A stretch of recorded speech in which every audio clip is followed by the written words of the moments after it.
Mm-hmm. I got really worried because like everything froze for a second. Yeah. I think whenever I was somebody like, joins, hey, everything's working. whenever somebody joins, I think that happens. Let me apply my spooky fog. This is real creepy right now. I have no body. You're just a weird floating head. That is horrifying. Really, like with the lighting especially. Yeah. You look like you're from a Red Hot Chili Peppers cereal. Oh, maybe I am. Wonderful. So yeah, we're off to a good start. We're starting strong. We are going to be playing Babes in the Wood tonight. This is going to be just a one-shot that hopefully we have time to get through everything. Otherwise, there'll be some cutscenes and whatnot. Mm-hmm. So let's build characters quick, fast, and in a hurry. Zip, zip. Everybody has their sheet printed out. Everybody's picked their playbook. Yep. Yes. No. Mm-hmm. Yeah, because you're going to need to write things down and whatnot. I mean, you can do it unless you want to do it digitally, Nick. That's fine, too. I just figured it would be easier to have a copy on hand. So I think my problem was I was looking for the playbook, and then I just sort of got lost. In the chats. You were almost perfect, Nick. You almost made it. Well, somebody had to muck it up. Yep. Almost perfect, but not quite. Actually, so Dave's our gold star winner today. Because he didn't have any issues. Yeah. He came to play. All my ducks in a row. Yep. Mm-hmm. That's why you And call everything printed out. That's why they call you Mr. Universe. 2 months running.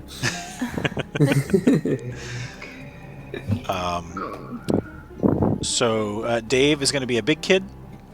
Jenny is going to be a little kid. Nick, you were going to be a critter. Yep. And Jen was going to be a woods child. Yes? Yes. Yep. Okay. So I'll get started, and Nick, you're a professional role player, so you can kind of just catch up. It's very simple. So first things first, we are going to need to fill out your name, your age, and your look. I shouldn't have to help you with any of those. Other than big kids are, 10 to 15, I think, and little kids are 9 and below. Mm-hmm. Yeah. Yeah.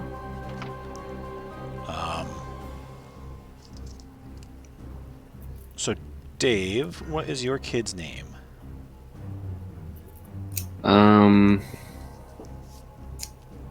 Why am I blanking on this one? Oh, no. My gold star is deteriorating. It's turning silver real fast, man. It's going real fast. What a world! What was the? Have you guys ever seen Over the Garden Wall? I have not. I haven't seen it in forever. I thought you were saying just- Wyatt, because when you said why am I blanking, I thought you were going to say Wyatt.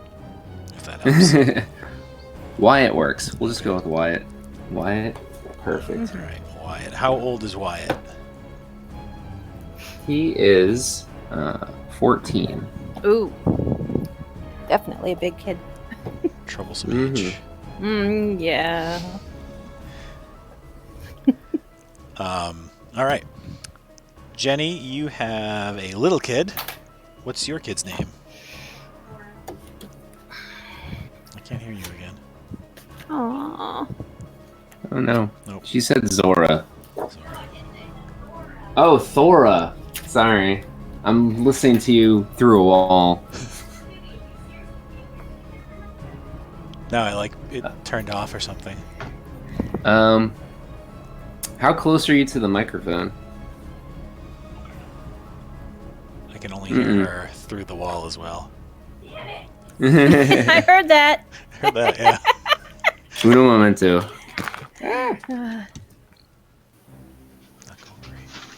Jen, what's your character's name?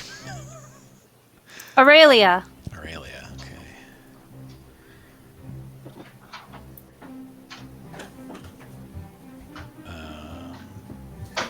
All right. A woods child. She's like,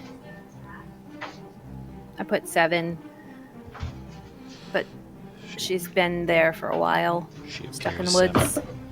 Appears 7, Put 7 but on also the- looks like a bedraggled doll. an asterisk. Mm-hmm. And Nick, what's your character's name? We're just going to go with Clovis because that's what I had on here. Clovis. All right. And what is Clovis? Clovis? So I was just talking with Mo, and the reason why I'm going with Clovis is because it's close to Corvus, so I'm just going to do a Raven. Ah, Figure love that's it. Pretty Halloween-y. Yep. That's wonderful. I love it. I still like a possum. What or pronoun groundhog. does your Raven use? It's a he. All right, so Thora, yes? Yes. How And I'm old? 7 years old. Thank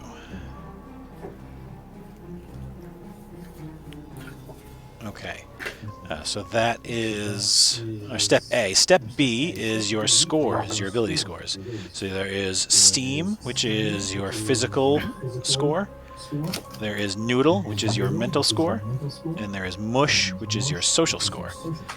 They all start at 0, and then they are modified by your playbook. So let's see. It should say right on the top above special moves. It'll say like plus this, minus this. Or for a critter, you just get only a plus, but you don't start with a special item.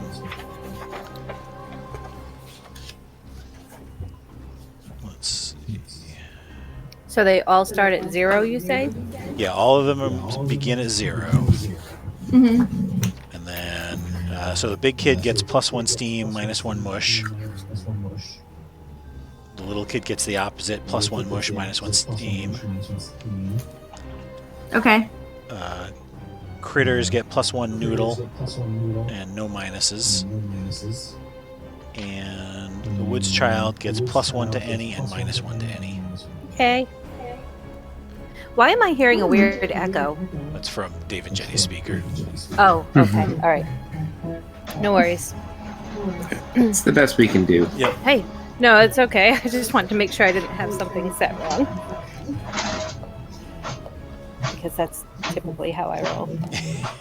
Would you using your laptop? No. Your laptop speaker or No. microphone? No. No, make it worse, actually. I went with +1 mental and -1 social because I figured she's stuck in the woods for a long time. So she's smarter than her appearance, but hasn't been around people too much. Yep. And then... Well, that's funny. It just printed out finally. Oh, nice. Better than at the very end of the session. Yep. On your playbook, you should all have a list of special moves. You choose one of those to start with.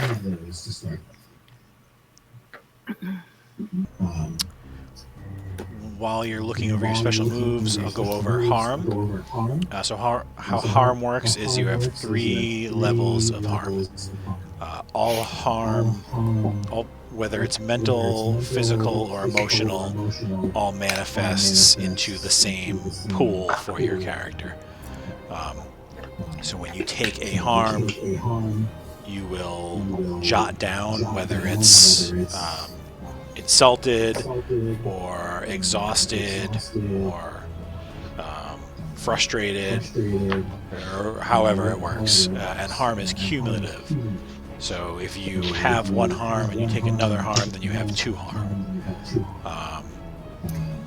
And it says right on the sheet there, there are negative effects when you have harm. So when you have 1 harm, you can no longer spend XP.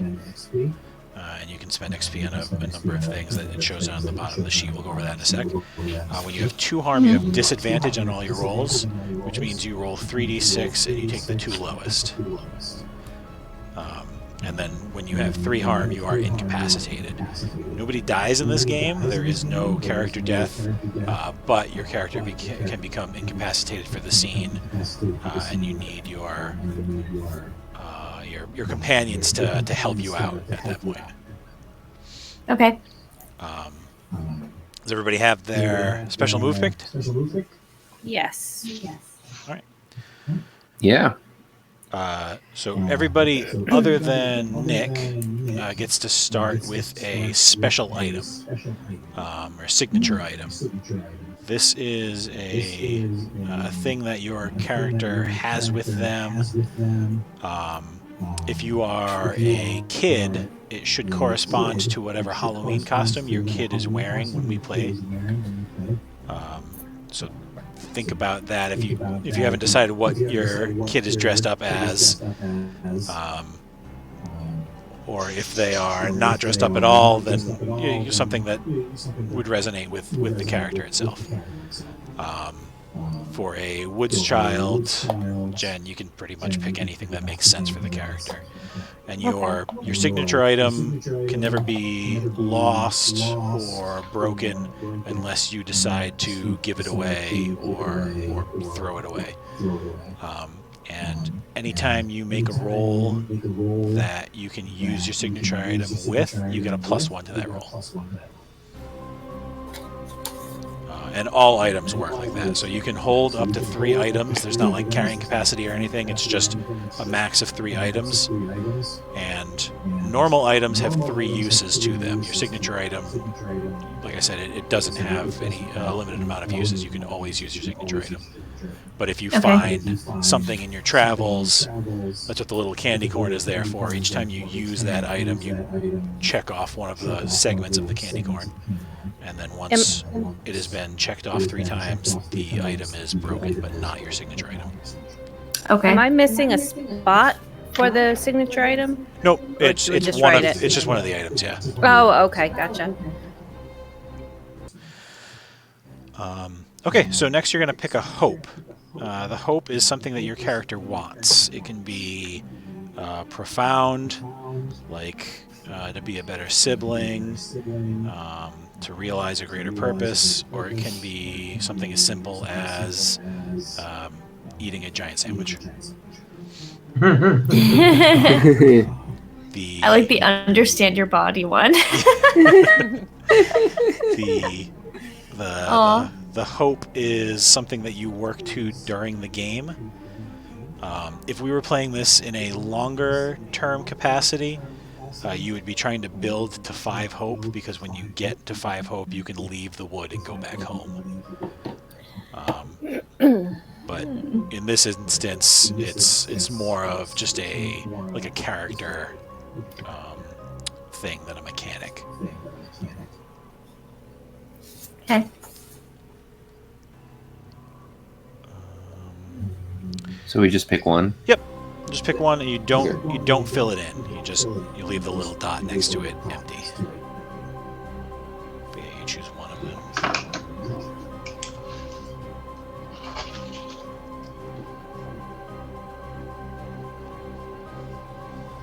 All right. And I think. Yours. Yeah. Okay.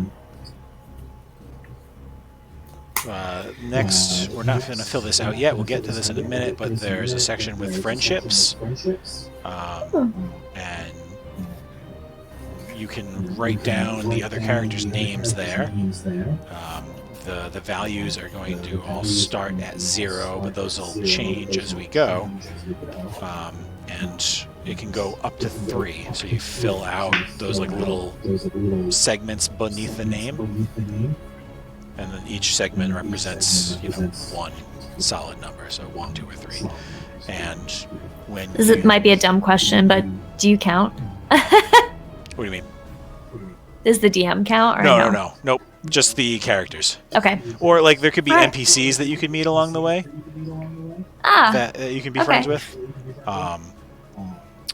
But primarily, I think it's going to be just the other player characters.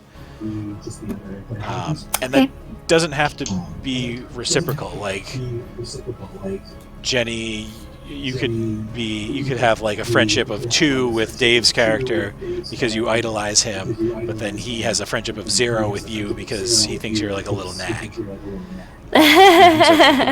it doesn't necessarily have to match Probably up. accurate. And The friendship comes into play when one of the basic moves is help out, or something like that. And when you take the help another player action, depending on what your friendship level is together, that dictates how well you help the other person. Okay. Team up, that's what it is. So you don't have to fill those out right now, but if you want to put the other 3 characters' names down, there's a good chance that they're going to be on that friendship chart at some point. Jenny, what was your name? Mine? Yeah, what was your character's name? Thora. Thora, that's right. Thora, Wyatt, Aurelia, and Clovis. I can't put myself down as a friend. You can be your own friend. Yeah. Yes. If you don't have yourself, who do you have? I've been all alone so long.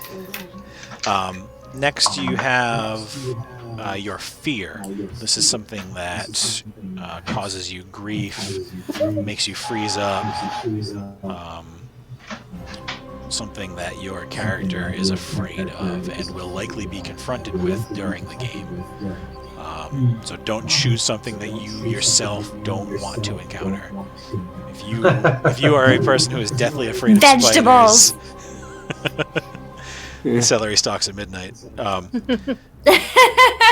If you yourself are deathly afraid of spiders, then don't choose spiders because you're probably going to encounter them if you pick that as your fear.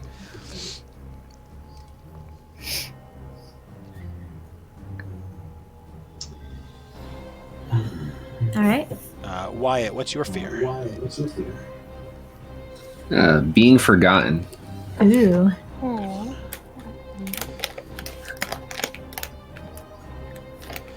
And Thora? Authority. And Aurelia? Similar, leaving the woods because I'd have to go back to being under someone else's control. The wood with a capital W? Like, Yes. okay. Yes. I like where I've been. And Clovis? Cats. Cats. That checks. Makes sense. So there are little, I don't know what those are, like beans or something? Peanuts underneath the fear?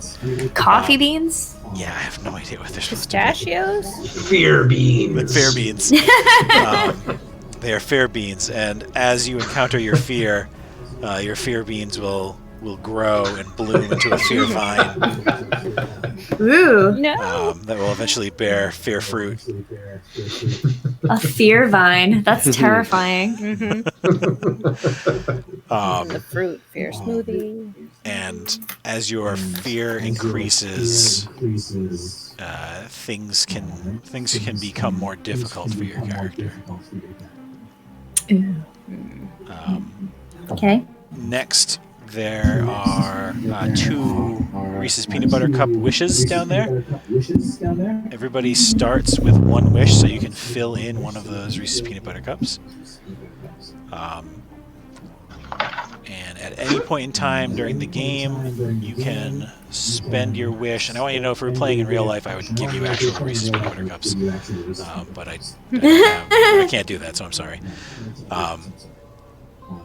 If at any point in time in the game you want to spend your wish, you just tell me, like, your character takes a moment, and after you make a roll, you can spend your wish and make the outcome of the roll whatever you want it to be. Oh. And to do that, you kind of you take a moment to describe your character wishing for something to change, and how that looks. Whether it's, they close their eyes and put their hands together, or they make some kind of grand gesture, and a male witch flies overhead on a broom and he looks like Tim Curry. Like, however it breaks out, that's. Excellent. Your character gets a little spotlight moment, and they get to dictate the story for a second. Next, we have XP, and there's a little chart there that how you can spend your XP. You fill in the little segments of the peppermint there to represent how much XP you have, or you can put a dot if you don't feel like erasing the whole thing. Because the XP will kind of fluctuate. I don't know how much it'll fluctuate in a one-shot, but over the course of like a longer game, it would kind of come and go. You can never have more than 7 XP. When you hit more than 7 XP, you have to start spending it. You can spend 2 XP to re-roll a roll that you just made. You can spend 3 XP to gain a wish. And that has to be, like, you can't just be like, I get a new wish. Like, it needs to be significant in the story. Like, your character comes upon something, or I'll give you an opportunity to be like, you can spend XP here to gain a wish if you want, that sort of thing. Or you can make a case for it yourself. Okay. For 4 XP, you can add another one of your character's special moves from your playbook. And for 6 XP, you can add a +1 to one of your 3 stats at the top.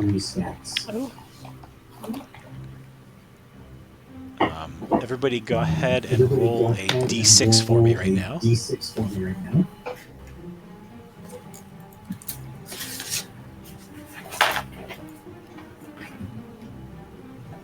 Just had a real die. Nice. You rolled a 6. So this is I rolled a 5. Wyatt rolling right now. Yep. Roll. Dice are hot tonight. 5, damn. Alright, and then this is Thora rolling. No, not 2. I know. Ah. Calm down. I rolled a 3. So that is how much XP you start the game with. Damn Nice. Sorry, Jenny. It's all good. So mark that down. You can spend it immediately if you are one of the folks who rolled 6 or 4 and want to unlock a new special move or a +1 to a stat, or you can hold on to it and wait for a more opportune moment. I like to spend mine now, if that's okay. Yeah. How much was it to get another special move? 4. 4? Alright, I will do that. Okay. What are you going with? Ew. I'm going with, be brave. Okay. Cool. And then finally, at the bottom of the playbook are questions for each of the characters. These will kind of help define the character a little bit more. So we'll go through these quickly for each of you. Just get to that section so I can see what you can see. So Wyatt.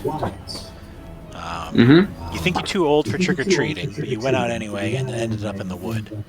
Why did you go out on Halloween night?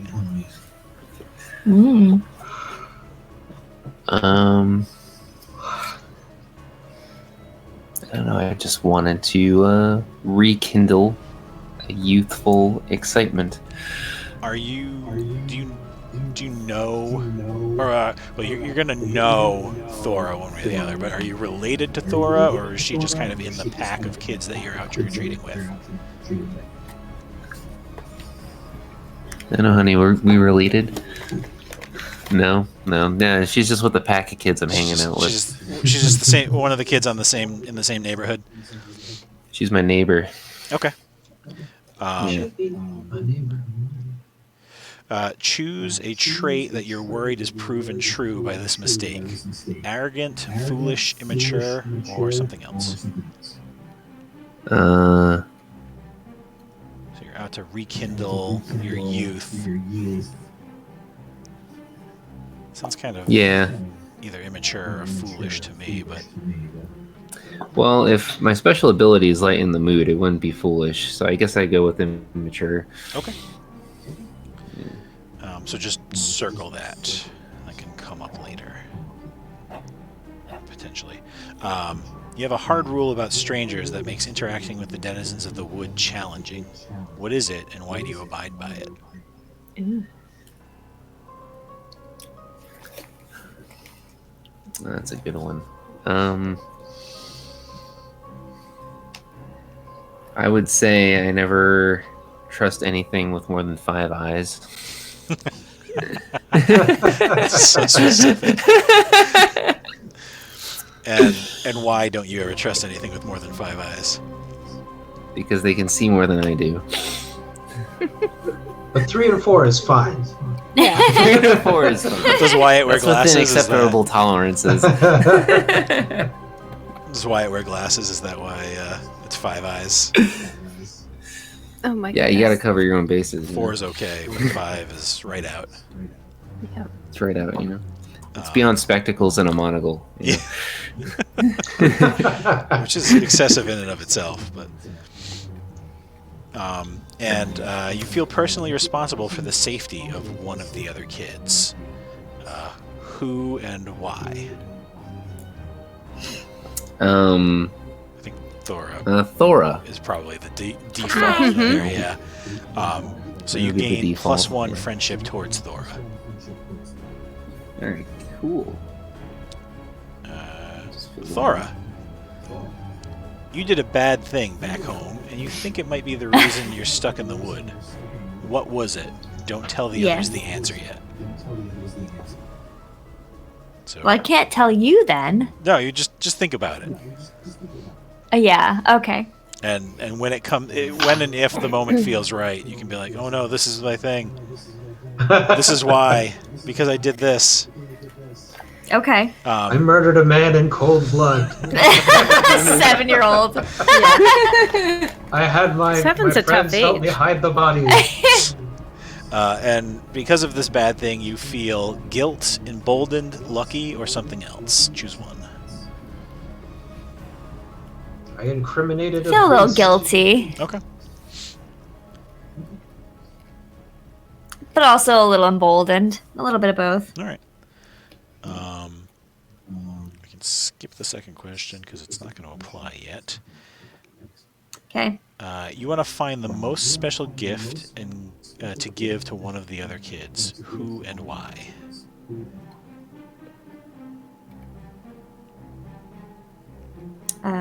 We can answer this one later if you want to. I don't really know the other kids yet. Yeah.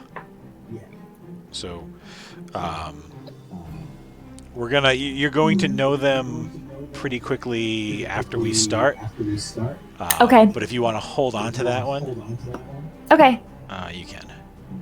And I guess, Dave, I can offer you the same thing if you want to walk back your friendship or your responsibility for Thora and wait until all the characters are introduced. You can do that.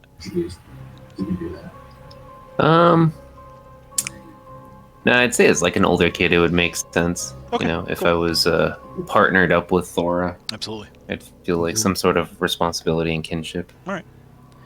Even though it's not reciprocated. Hey! Because you're little. Just You a little don't. rascal. You wouldn't have paid any attention to that Nope, type of stuff. Not at all. Braving the storm of the wood.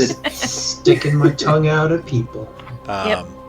Clovis, you weren't always this way. Are you a kid turned into an animal, a mundane animal granted sentience, or something else? So I think I was a kid turned into an animal. Okay. I think that was I had angered a witch. Classic. Yeah. And it's not only a punishment to be a word, but also to only talk in an announcer voice. So, I think the next question answers itself, but choose a trait that came with this change. Smarmy, confused, angsty, or other. It's smarmy, baby. It's 100% smarmy. And you can decide later whether you tell the other kids about it, or keep it secret. As someone from the wood, you've heard rumors of a powerful person in the wood who may be able to remedy an issue you have with your current form. Who are they, and what have you heard about them?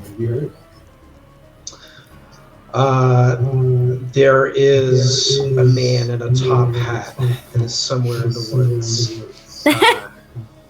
And he takes requests. Ooh. Wow.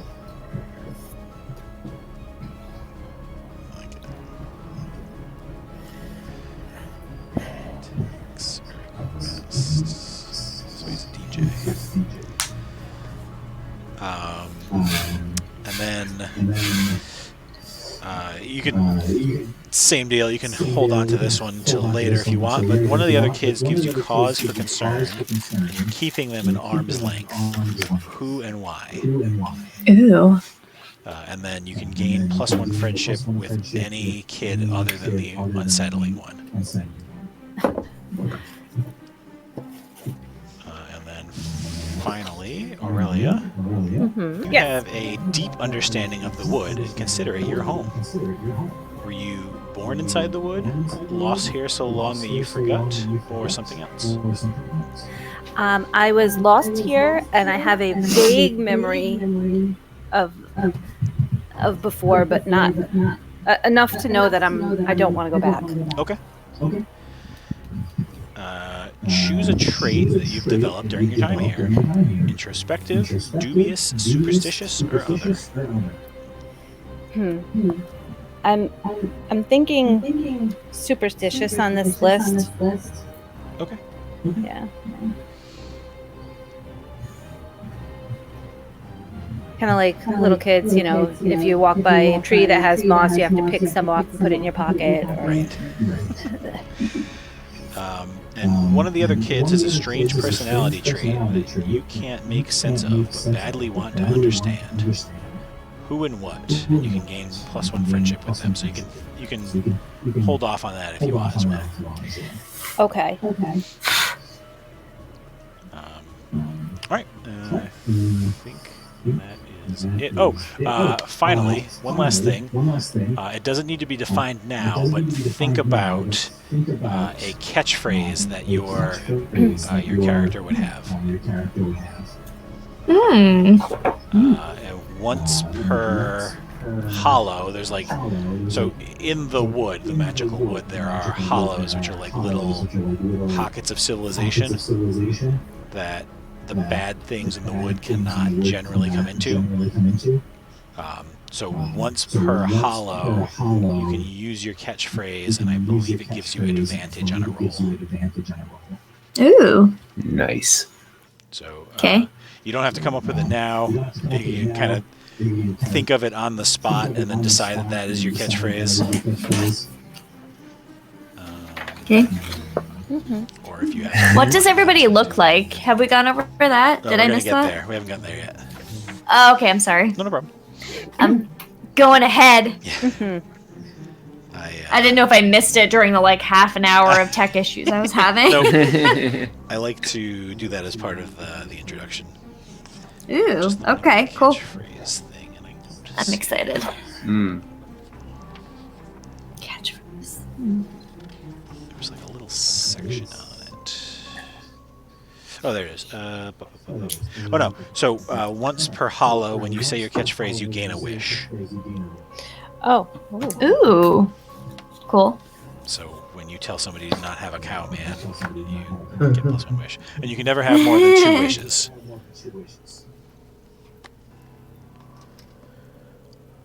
So that you really need to expend them. Yeah. Gotcha. Okay. Any other questions or anything before we jump in?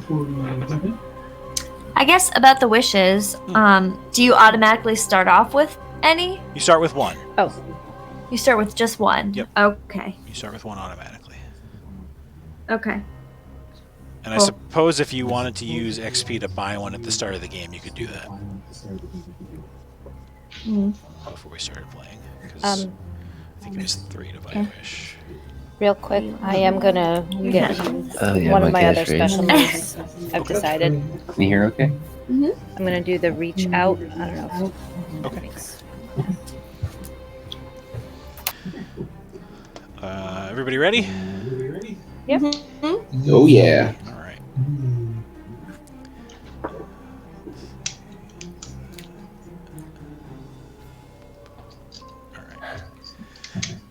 It is October 31st, 1980X, and we see a group of He-Men and Kung Fu Turtles and Gems laughing and reluctantly making their way home, peeling from the group in ones and twos like the porch lights flicking off up and down the street. Until there are just two forms left, their candy bags laden with the densest new boat worth of treats. They idly chit-chat as they make their way home just one street over. But as they turn the street, they see the last thing any kid wants to see as the clock hands at Halloween night get closer to midnight. Not zombies or ghouls or Freddy fingernails. Older kids. Two of them, dressed up in old Dracula and Wolfman masks, arms laden with eggs and teepee. And when they see the kids, their eyes gleam with malice. Turning to run, the kids see three more teenagers in gills, bolts, and bandage wrappings coming up the street behind them. And there is only one way to turn: the woods. Meanwhile, in the wood, two different figures flee. As one looks over its shoulder, it sees the orange glow of the setting sun blotted out by a sudden, fast-moving cloud. Of course, they both know that what swoops above and behind them, plunging the wood into midnight, is no cloud. It is the fiend of the wood, and it is hungry. With a noise akin to a howling wind blowing all the autumn leaves off the trees at once, the fiend cries out in hate and hunger. It dives to the pair, intent on its meal, and misses them entirely as they collide with two kids in costumes. The four all land in a heap, something sharp raking over their heads and flashing away, leaving the jack-o'-lantern sun grinning in its wake. Back a ways in the wood, five teenage voices scream for an instant before darkness and silence rush into their lungs, leaving not even an echo of their passing. As the four of you look up and take one another in, you see Clovis. What do you look like? I'm your standard fare raven. I've got a shimmery blue sheen to me. That echo's really throwing me off. Yeah. It's really hard doing a narration and hearing myself back. Yeah. They stop crowds in Japan with that machine. Yeah, he's standard fare. He doesn't look different from any other raven, but he has a keen intelligence in his eyes, and perchance a smarm about him. Okay. A smarm about him. Very nice. Smarm. And Aurelia, please describe yourself. Aurelia is a 7-year-old with kind of a tattered little Bo Peep costume. Like kind of looking dressed with the big bow in her hair and everything.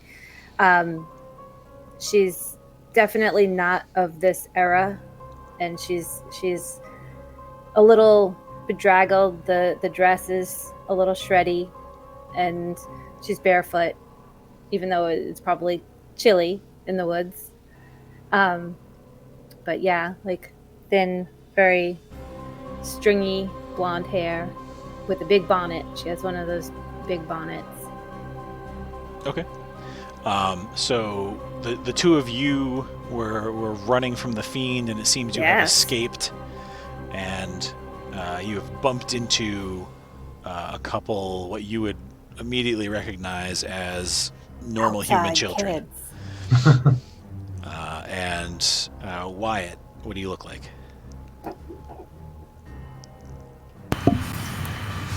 I am a very lanky pumpkin. In the full garb, I got my little green hat on and my orange jack-o'-lantern outfit, and a nice thick candy bag, and some nice orange chucks. I would say, maybe a little peach fuzz. Not too much. I'm only 14. Right. It's around the mustache area, but as you do. Awesome. And yeah, on her butt next to you is Thora. What does Thora look like? On my butt. Thora looks like the cutest fairy costume that's been playing in the mud the entire day. Awesome. Dirty, ripped. I got dirt on my nose. I got blonde hair, big blue eyes, just having a time. Mm-hmm. So you and Wyatt were running from some teenagers when you darted into the woods and collided with a girl in a little Bo Peep costume and what you initially thought was like a stuffed bird, until it looks up at you and says, "Oh, good to see new folks around here."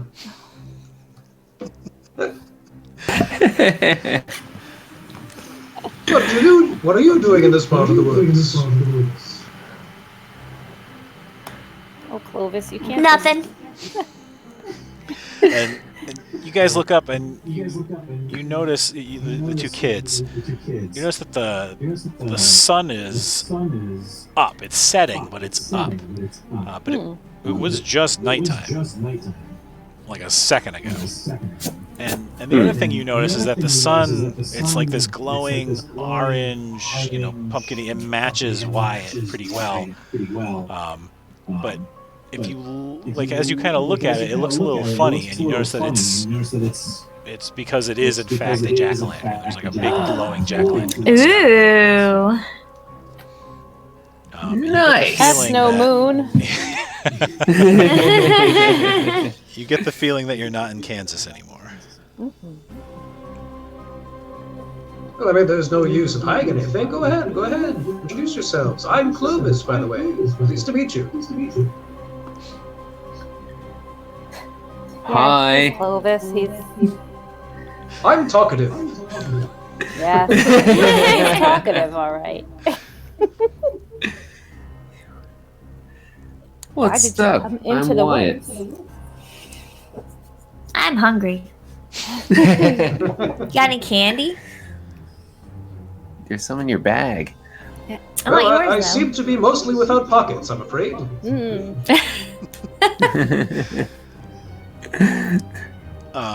Although you do see there's like one weird thing about the bird is that there's like a very, very small band on one of his legs. That's actually a very, very small Mickey Mouse watch. Ooh! That's lovely. Excellent. So Clovis and Aurelia, you two were in the wood, traveling, or maybe you live out here. For one reason or another, you found yourself out in the wood, hunted by the Fiend. And the Fiend is the personification of fear and evil, and it lives in the spaces in between civilization out here.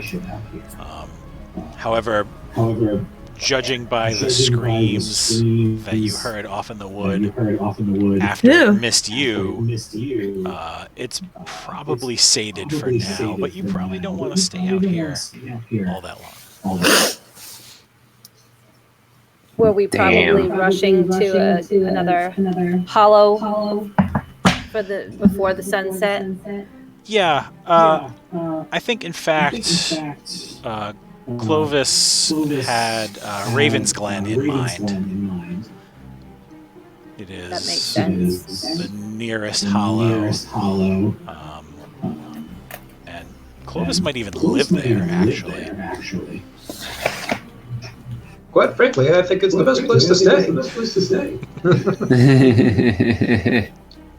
It might be a little tight for you big fellas, but otherwise I think it's rather suitable. I can fit. Yeah. In a trunk. Yeah. Well, that's just rude. So, I mean, you guys, on one level or another, kind of like remember being here and being new.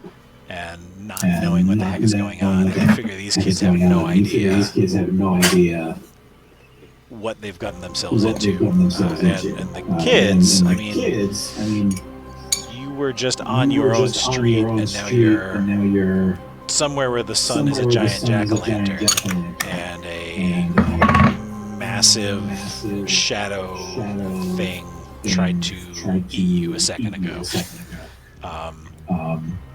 How do Wyatt and Thora feel about that? I'm just gathering my thoughts. That's okay. I was in trouble anyway, so this is a better place for me. I'm curled up in a fetal position. This is much more fun than what I have going on. And Thora is poking me with a stick, asking for my candy. Yeah, so. Just the 1,000-yard stare. Rocking on the ground. Aurelia, do you have any candy? I don't. I have berries. You haven't had candy. I'd take that. But do you have candy? We should probably get away somewhere. Why is there a giant pumpkin in the sky? Why did a shadow try to eat me? That's the Crackadon Jack. Crackadon Jack. Oh, Clovis, darling. Around these parts, that's the sun, you see.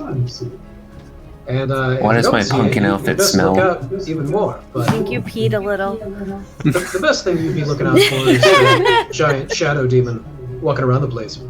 Yeah. I'll tell you what, I'll get you a place of safety if you're looking for it. I just Why is this bird talking? He just hops on Wyatt's head and is like this crooned is down Clovis. looking. We already introduced ourselves. I know we introduced ourselves. I mean, I can introduce myself again. That's part of my favorite ritual, meeting people. But we need to get safety. Clovis, how did you learn how to talk? How do birds learn English? Well, it's a very good question that I wouldn't know, because I'm not a bird. He's a Clovis. So you guys... Listen. Questions can wait till later. Introductions, always. But first, we should get to the Raven's Roost, was it? Raven's Glen. Raven's Glen, because standing around waiting for a shadow thing to eat you is probably one of our more poorly advised ideas. He's right, you know. Let's go! Come on, let's go. So you resume your trek with two new associates, making your way towards Raven's Glen. And it's maybe 15-20 minutes of tense walking through the wood. You hear... I'll leave a candy trail. Well, what are we gonna eat? We need to have food, man. I don't know what's at this place. Not a McDonald's, I can tell you that much. Cheeseburgers, those were the times. You hear spooky noises in the woods around you, but nothing ever manifests itself. And you get to Raven's Glen, and the jack-o'-lantern sun has not moved. It is in the exact same spot it was. Just like kind of hovering there in that like golden hour spot. So you come to Raven's Glen, and there is a 10-foot stockade fence that wraps this entire area. Kind of stretches to the left, stretches to the right, and you can see that it's been cleared within. There is a worn path with a set of gates, and the gates are currently open. Perched on top of the stockade fence are a gull and a blue jay, except they are both about 4 feet tall. And they're kind of just perched up there. Their wings are spread, and the blue jay especially is really giving you some intense eyes as you guys walk forward. What's up, bird? This is the last time I eat one of Old Lady Bouchard's homemade cookies. I swear. I mean, it might very well be. Stop scaring him, Clovis. Just telling him how it is. That's true. And the blue jay squatting up on top of the fence says, Clovis, who are them? Well, I've got myself an Aurelia here, and a person who has decided to not name themselves a bit suspiciously. And the other one is Wyatt. I probably stay every once in a while at Raven's Glen, so they might know me. Yeah, they'd probably recognize you. Yeah. They're looking at the two newbies. We just survived ourselves a near-death adventure. We heard I'm Thora, and I'm in charge. We heard the fiend out there. Oh, you're in charge, are you, Thora? Wow. What brings you here? Get lost? No, we're just on an adventure. No. Well, welcome to Raven's Glen. You're just in time for the Ren Fair. Sweet! There's a Ren Fair? Yes. It's with Ren's. a W. Yep. Yeah, of course. We're all birds. Next week is Pigeon Fest. So they wave you in through the gates, and you enter into the village of the hollow of Raven's Glen, and you hear the sounds of festivities and drums and cheering. And as you look around, you notice that 3 out of the 4 of you stand out like sore thumbs. Everyone here is a bird. Or there That is the word. There are some non-birds who are in bird costumes, like bird masks. Oh man, we need to get one of those. Feathery headdresses and that sort of thing. And yeah, Clovis, you know that any non-birds are looked down upon unless they are like trying. You know, if you put on the costume for the Ren Fair specifically, if you're here for the Ren Fair and you're not in appropriate Ren Fair garb, then everybody treats you poorly. That's why I'm so embarrassed. Yeah. We'll find you some feathers. You'll blend right in. In the meantime, why don't you scratch around for some words? So there is a mix of normal-sized birds and human-sized birds, and like I said, there are other creatures who have bird masks and that sort of things as well. Where do we get the masks? Well, we're gonna have to go to one of the booths. You might be able to win one as a prize, or if you happen to have some. What is the bird currency over here? Seed. Seed? Yeah, it's seed money. Yeah, if you have any seed on hand, I'll gladly give you some stuff. Otherwise, you might have to work for it.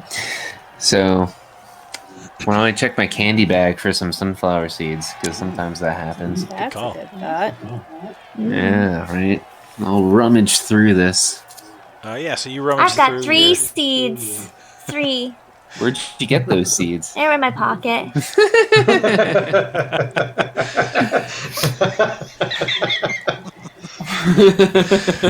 Sorry, I have a 4-year-old, and it was just so appropriate. On brand, yeah. Yeah, so you, Wyatt absolutely has a pouch of sunflower seeds and a pouch of pumpkin seeds that he got while trick-or-treating. Nice. Whoa. Yeah. And Thora, yeah, you have just a pocket full of assorted bird seed. I imagine you just grabbed from off the lawn at some point. I only have 2 now because I ate one. You wait too long. So you make your those way. are salted. You're in business. You You're a just rich man. upped your hand, sir. So you make your way over to a costume booth. So the layout of Raven's Glen is there's like one street that sort of circles a green. And there's like a couple little, you wouldn't even call them streets, they're like lanes that kind of branch off here and there from the main street. And there's some, I don't want to call them buildings. They're like roosts. They're the platforms up on stilts for the most part, and you can see that the top is enclosed. There's like a hole and a little peg for the occupants to land on and hop inside. But most of them are raised up about the same level as the stockade fence. Though there are a few that are enclosed on the bottom with normal doors. That Clovis, and he could probably tell you, are for visitors and non-avian folk who come to Raven's Glen. And there is also a large mess hall that is right on the green. Where like a lot of bird poop. Community meals are held there, and there are roosts, and there are also seats within the mess hall. Do they use cutlery, or do they just peck at their food? The birds, for the most part, peck at their food. But they have some cutlery here for guests, again, for the non-avian guests with hands. I have a question outside of the story. Yeah. When can you use your special moves? Whenever it is appropriate. Okay. All right. I didn't know if there was like a specific timing. Nope, yeah, just at any point. So generally, this game detracts from D&D in that it's more of a conversation.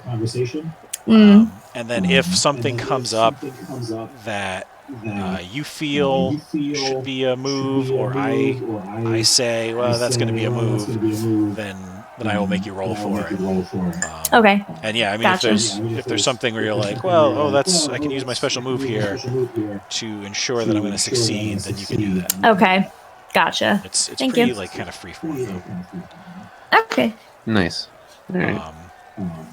So Clovis, you escort them over to one of the costume booths. It is run by a bird whose name is Chickadee-dee-dee-dee-dee. She's a bluebird, and she has a little kind of moon tiara on, and some feathers sticking up on like a kind of a blue jay mohawk sort of thing, but it's clearly been tailored or styled that way. She puts product in it. And as you walk up to her booth, she says, Clovis! Good to see you! Good to see you. Have you lost weight? You've done something with your hair, haven't you? Oh, you noticed. Yeah, I traded for some, I believe it was called gel. I traded for some gel, and I put it in my feathers, and I sort of stick it up. It gives me sort of a blue jay look. It's looking good on you. Thank you. Who are these fine specimens that you brought? Oh, these fellows have brought themselves stacks of bird cash. They will leave you replete with funds if you can perhaps make them stop looking so naked abish. Of course. Yes. I feel so naked. Well, you need a beak, my dear. Everyone needs a beak at the Ren Fair. And she kind of What kind of beak she got? Give me your finest feathers. There's an array of beautiful. There's masks, and there are like cloaks with hoods that have things built into them, and anything you can imagine. Wyatt, you look like a toucan man. In a past life, I was called Toucan Sam. Oh. So hey. So you make your way through the shop. It's like an open air kind of thing. She's kind of perched on a little, it's like a stand at the front of the shop. and it's kind of like a horseshoe as you go in. There's like temporary walls set up with all the cloaks and masks and whatnot. What do you gravitate towards?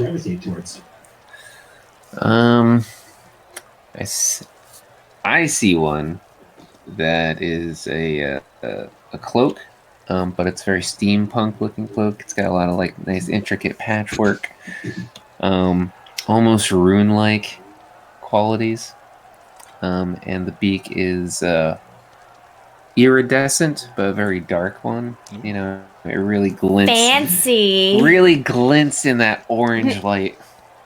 Looks good. I'll take the dumb turkey mask. Thanks.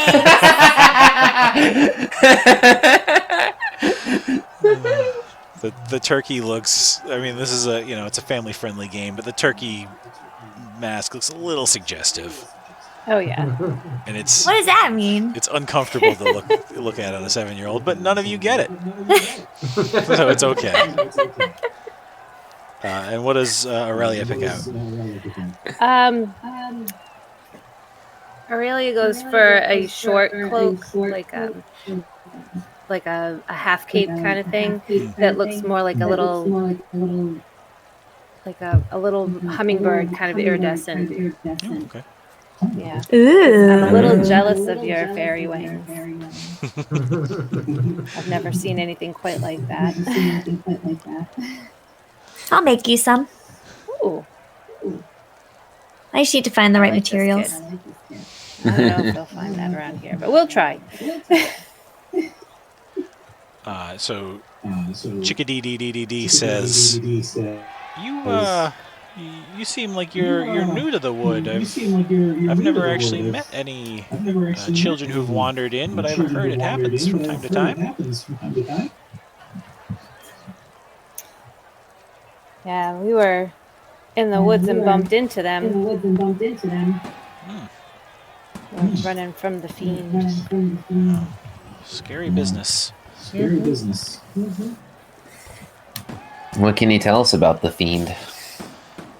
It is a entity older than any of the hollows here. It has existed for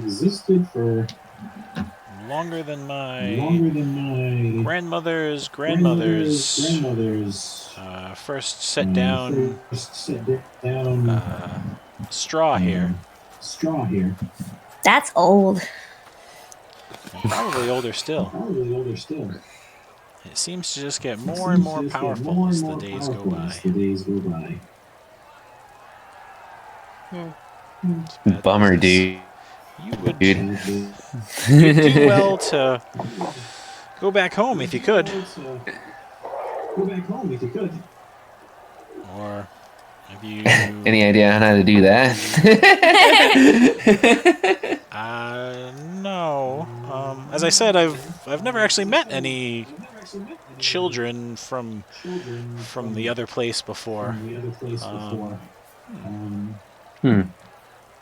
I think, there is a place near here, though, where I've seen folks dressed up as you are in non-bird costumes, which I thought was strange.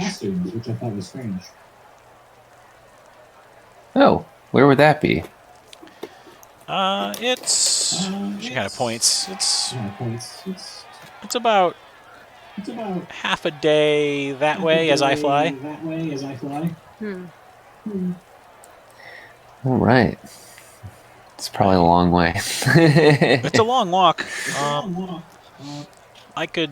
We're in the middle of the fair, but once things are sort of hit their stride and start running smoothly, I could probably get a couple people a couple birds to get you over there. Oh, an air taxi. I like it. Sick. I dig it. Yeah, you could walk all the way, but you got a couple eagles just to fly in the eagles, right? Yeah, why not?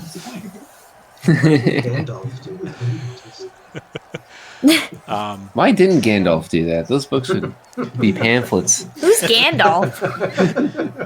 He's an eagle. Okay. Well, yeah. So I'm kind of. I'm not only the in charge of this shop here, but I'm sort of in charge of the whole thing. So, like I said, I'm flying around putting out fires right now. But once things kind of settle down, I can help you out. And if you, in the meantime, want to check anything out, obviously feel free.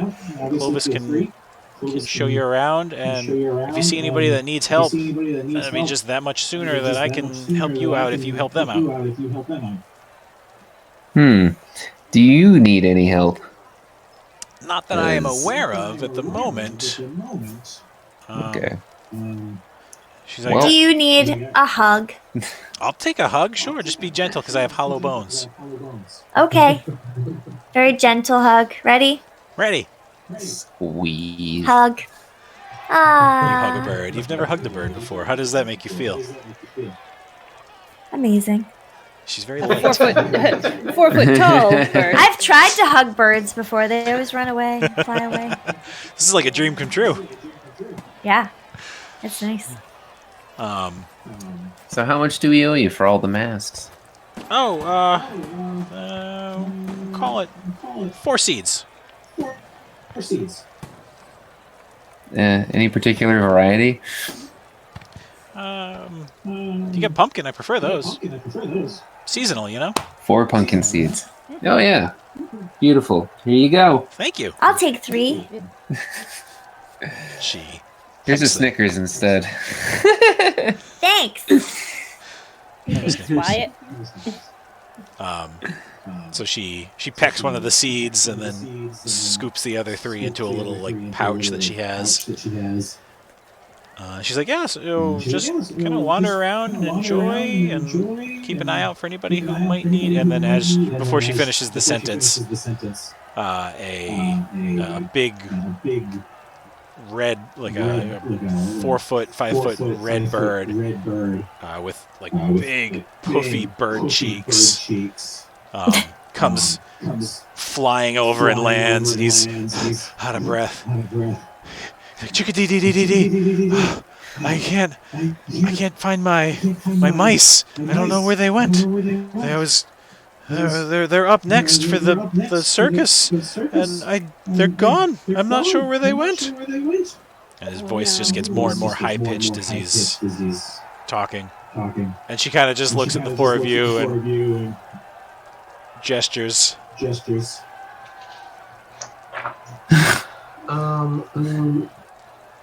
Would I be able to use commune with nature to try to find them, or?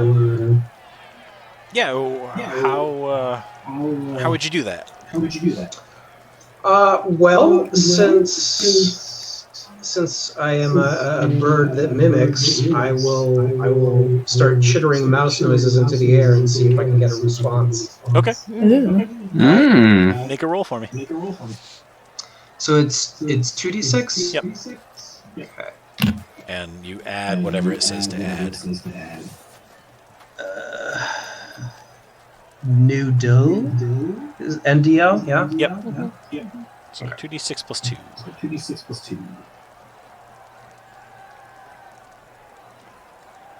Nice. 11. So yeah. So Sweet. Woo! let's see. Put my book. There it is. Let me flip open to the Commune with Nature. Somehow I chitter in a smart man announcer voice. So you Bird mouse. Yeah, you Yes. you chitter out a series of mouse noises, and Flaw, who is the big red bird, says, "Oh, you speak mouse too," and then he chitters back to you in mouse talk, and says, "Please help me find my mice." Absolutely good, sir. So you kind of fly out and around making mouse noises. What's everybody else doing while Clovis is doing this?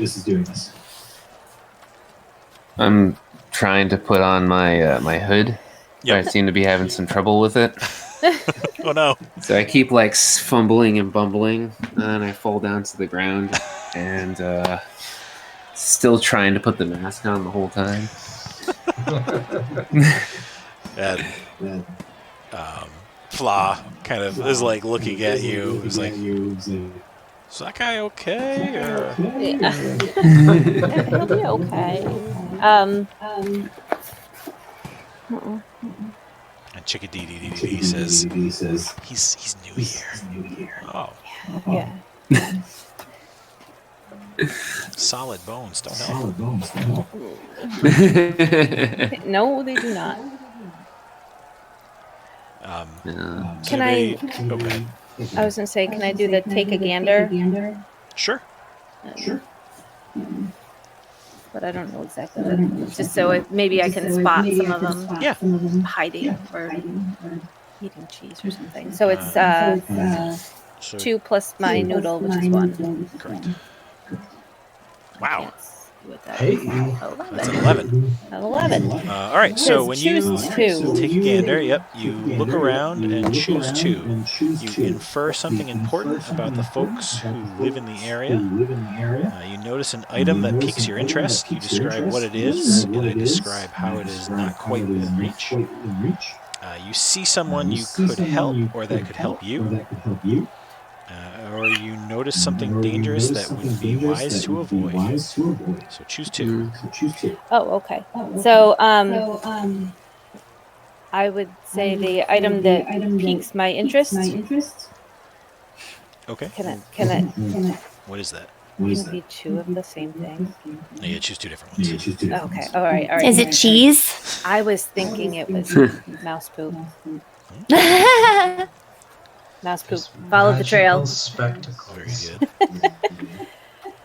And yeah, as we're standing there, I see like little droppings because I'm small and close to the ground, and I'm like, those I think are mouse poops, and they're going away towards something, like another cart or something. Yeah, so you see the mice poop. Kind of goes underneath a cart, and then you don't see a trail further from there. Okay. And then what's your second choice?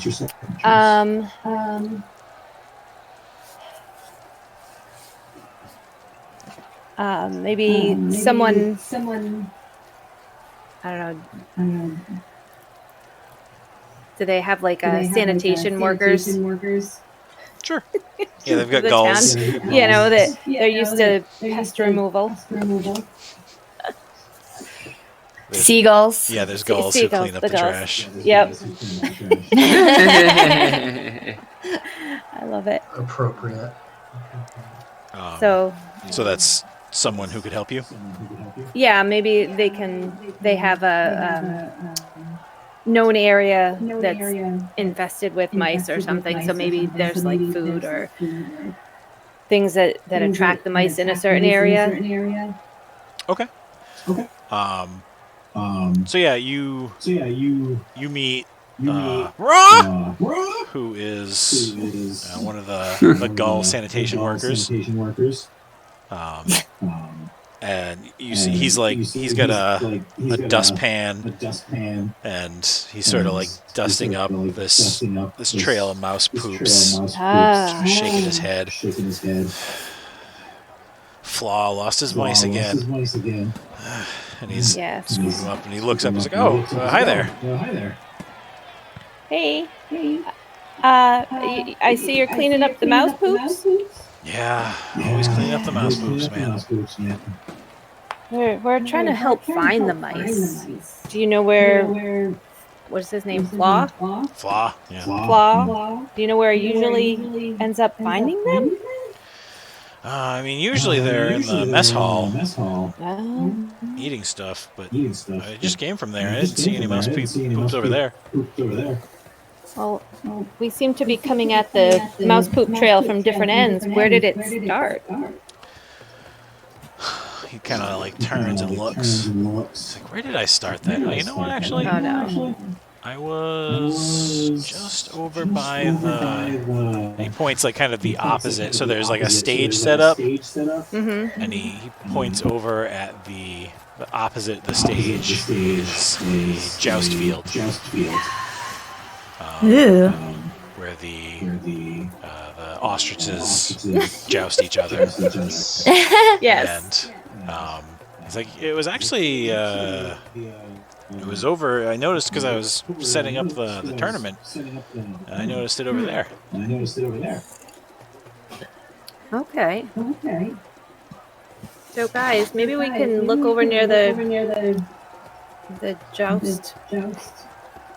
So, Clovis, you are flying around, making mouse chittery noises, and you notice Aurelia pointing over towards the joust area as she's talking to one of the gull maintenance workers.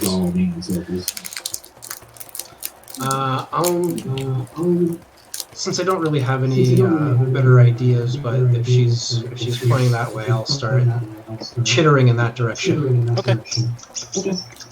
So you guys, the land-bound make their way, follow Clovis. Yeah. Mm-hmm. Okay. You don't have to. You can do something else if you want to. I'm just asking.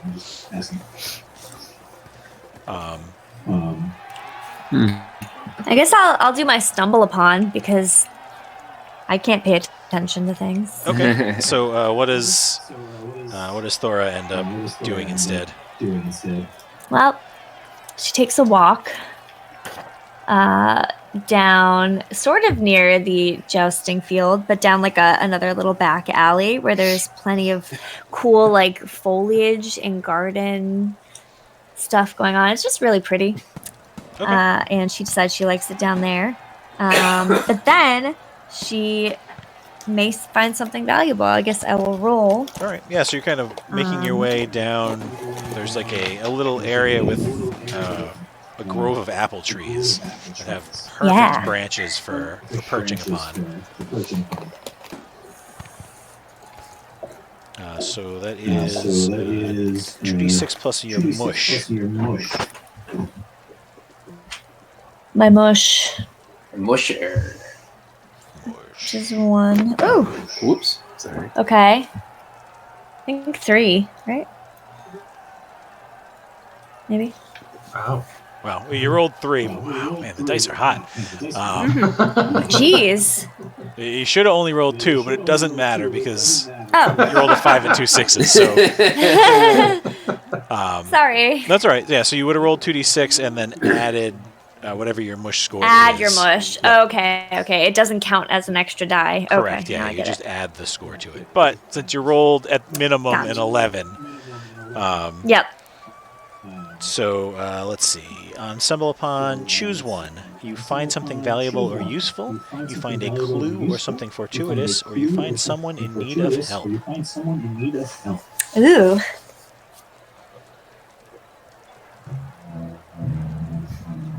Which do you choose? Oh, I have to choose. Yeah, you pick. You tell me. Well, since they're off they're gonna find the mice, I'm assuming. I'm gonna find someone in need of help. Okay. I will circle back to you. Okay. So the other 3 so Clovis makes it over to the joust field first, and you're chittering around, making your mouse noises, and then you hear a response chitter. Kind of off to the side, there is a cart that is selling roasted nuts and seeds. Of course. The king's nuts? The king's nuts, yeah, exactly. The king's. They're nice and warm. Yep. They smell delightful. Kind of salty. As a 7-year-old, I don't know what that means. But No. You just It's think it's nuts. actual nuts in the bag. Yeah, it's just nuts in a bag. Yeah.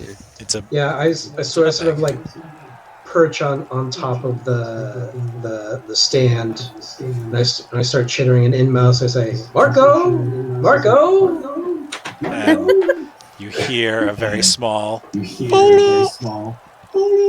coming from inside as Wyatt and Aurelia make it over to the nut booth as well, and there is no one there manning the nut booth. Oh no! So like, manless nut when booth. you guys come there, like I'm like perched on top, like looking upside down underneath. And yeah, there's I like finally have my cloak on. It took a while. Good. Is it right or is it still lopsided? I have to keep adjusting it. It's weird. It's a finicky thing. Yeah, it's like the straps just aren't quite right. Mm. The eye holes are a little Your weird. awkward preteen body. Yeah, seriously. Growth spurts in all the wrong areas. I'm made out of knees. So yeah, it's the booth says Hootley's nuts, and Hootley is not there. You've encountered Hootley before. He's kind of a jerk, but he's got really good nuts. Hootley's a hooligan, but you gotta love him. Yep, Isn't that just the way? that is just the way. White bird. I can hear the mouse somewhere around here. Why don't you help me look around the place? Christopher Walken. In mouse, like he starts chittering again, but in mouse he's like, Marco, Marco. And you hear it's a lot quieter now. Like it's being muffled. But you hear, help us, please. An owl hiding some mice. I think I see what's going on. Shady. Oh no. Well, Hootley does have. So over at the Apple Grove, Thora, you see that there is a blackbird, and he is about the same size as you. And he is frantically hopping around, collecting apples. And when you walk over, he says, and then he spits out one of the apples and says, "Hey, could you help me, please? Okay, what do you need help with? We ran out of cider, and I need to pick more apples to make more cider. But everybody's yelling at me because they're out and they want more. And I need help, please." How many apples do you need? He looks, and there's like 4 sacks, and one of them is half full. And he's like, "That many?" Okay. Do you think you could help with that? All right, I'll start picking up apples. All right, thanks. Does Thora do does she try to do this quickly, or is she just sort of little kidding it? No. No, she's she's taking her time. She's kind of doing it. When apple sits down, starts. She thought this was going to be a cooler experience, but this guy's making her do manual labor, so. So he looks over a couple times and says, Did you want to hurry a little bit more than that?" As he's picking apples and putting them in the bags. Nibbling on a couple of them. Okay. That's the opposite of helping. Thanks. And then he's trying to work even harder. Over at Hootley's Nuts. What are you all doing? So you were hanging upside down? Yes, I basically his little stand probably has an awning on top of it that I was clinging to and just looking down underneath. Okay. Hootly's not around, but I think he might have our missing kids. Wow. So Are missing mice? yes, but if you can talk to them, they're kids. I still don't understand that, Clovis. Okay. Well, Sounds look like a around, hoot. see if we can find them. Nice.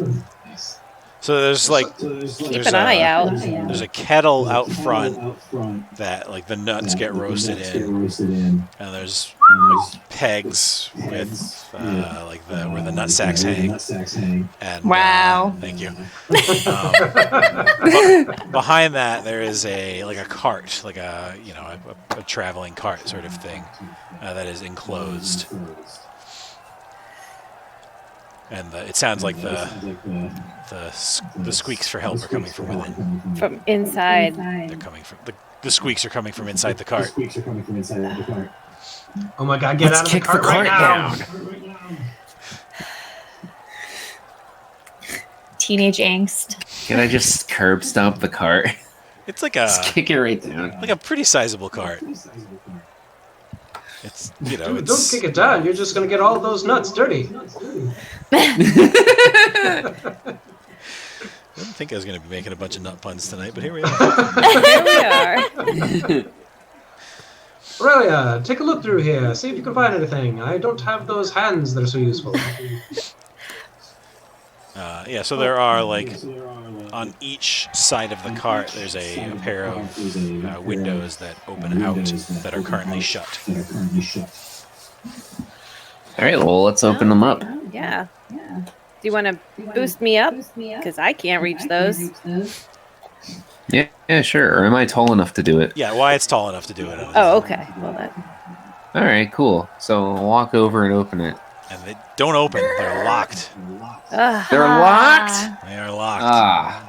Ah, man. Maybe I can use my metal beak to pick open the lock. Ooh, I like it. Make a cause mischief roll for me, please. That is 2d6 plus steam. Alright, so what do I do? So roll 2d6. 2d6? Yep. Cool. And let's You're going to add your steam score. Wow. Look at Wow. Ooh. Dang. We Nailed it. This is the opposite of Yeah, seriously. All right, so when you roll 10 plus on Cause Mischief, things go according to your plan, and you create an advantageous situation for yourself. So what is that advantageous situation that you set up for yourself, Wyatt? What's in the box? What's in the box? So my metal beak cracks open the lock. Yep. And it swings open this cover. And we find out what the voices are, I guess. Yeah. Right? So we're hearing voices. Yeah, well, you're hearing just mouse chitterings, but Clovis seems to be able to talk to mice currently. And says that they're children. And says that they're children. He says he's a child too. I don't know. So you crack it open, and a head turns at you and looks, and the body remains facing forward, but the head swivels around and looks at you and says, "Who are you?" Who the fuck are you? I'm Holy! This is my nut shack.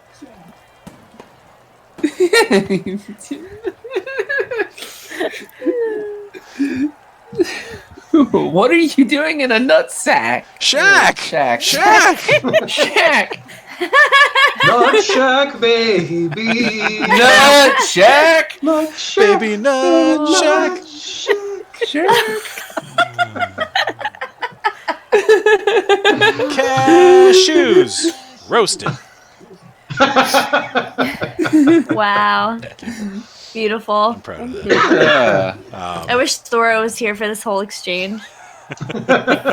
Sorry, you're off not helping poor Squaw. I popped down on Wyatt's head. And Who actually, are you, hooligan? What? What mischief are you up to? Nothing, he says unconvincingly. Open your mouth. Really? Thora, you hear shouts coming from the other side of this grove that you're in. As you're munching an apple. So I just peace out. If you want to, yeah. I mean, this isn't very fun. Squaw's like, yeah, tell me about it. I gotta go. This has been fun, though. Thanks so much for your help. Yeah, you're welcome. And yeah, Hootley, he's been like talking with sort of a closed beak. He's like, I don't know what you're talking about. And there's a little like pink something kind of sticking out from his beak. The tail. Like for the first time ever, you hear Clovis saying like a deep, dark voice. Wyatt, I need you to tickle me.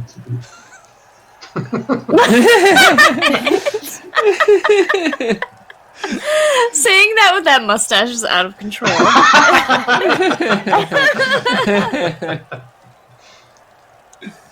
Wyatt, what do you do? So what do you do, Wyatt? I pluck a feather from... I pluck two Mind feathers. you, Thora is back and she's just staring at you. Yeah, like I look Thora straight in runs the over eyes. and gets there. I pluck two feathers from this weird friggin' mask I bought for 4 seeds, and I proceed to tickle the nut shack man. The nut shack owl. Don't make it creepy. He's an owl. Oh wow. So you reach in and attempt to tickle a bird with feathers.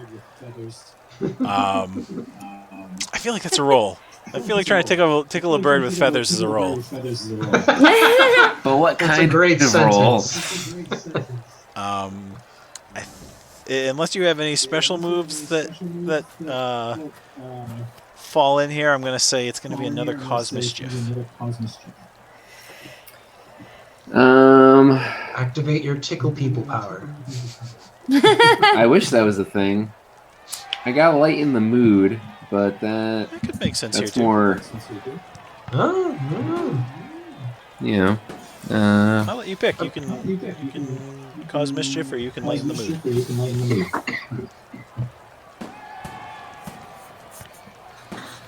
Let's see. I'll do cause mischief so I can get more steam. All right. 'Cause that's always a good thing, I think. So let's 2d6 do a plus your steam. 2d6. See how this goes. wow! I'm like Man, fairly convinced that something is just broken with the number generator. Like, the number of 5s has just been weird. Yeah. Very fortuitous on our mission. Yeah. You got a maybe that's 5 all in it is. there, and 3 and the 2 is a 5. Ooh, my eyes. Nope, there's a 2 and a 5. you got a 2. All right. Old Just dice a lot of eyes. lucky rolls. Yeah, so you reach in and tickle an owl with feathers inexplicably, and he Wyatt, what are you doing? coolly goes, "Wah!" and a mouse flies out of his mouth and is flying through the air right at Clovis. Clovis just goes squawk and tries to dodge as best he can. But then he like digs his claws in my scalp and I lose my balance. You're wearing a hat, right? You got that green hat on? I got the green hat on. Yeah, so he kind of digs into the green hat and sort of dodges out of the way, and the mouse flips over and then kind of catches the back of your shirt and crawls down the back of your hood. And there's like a mouse crawling around under your shirt now, Wyatt. Roll to resist being tickled. I'm trying to get at it. And I'm constantly just grabbing my face and slapping myself. It's sneaking around with its cute little toes. Make a brace yourself roll, please. Wyatt. That is plus noodle. Is it going to be a plus noodle? So it's 2d6s? Yep. Alright. I'm getting all the rolls.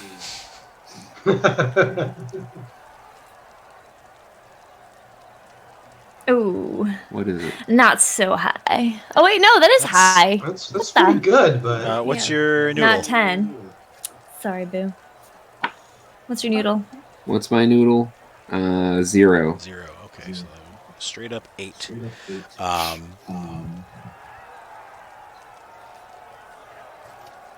Alright, normally I would have you choose one, but this isn't going to cause... Well, yeah, you know what? I'm going to have you choose one. So you can either avoid the incoming harm, but create a ruckus, environmental danger, or other complication of your choice, or you take the harm, but doing so renders the source temporarily inert. I would want to avoid the harm, but create a complication of my choice. Okay. All right. So,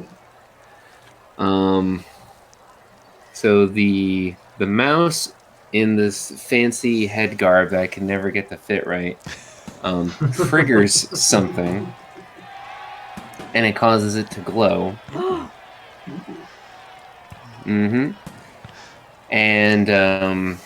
And then the eyes kind of turn red, and then all the runes also turn red. Wow! And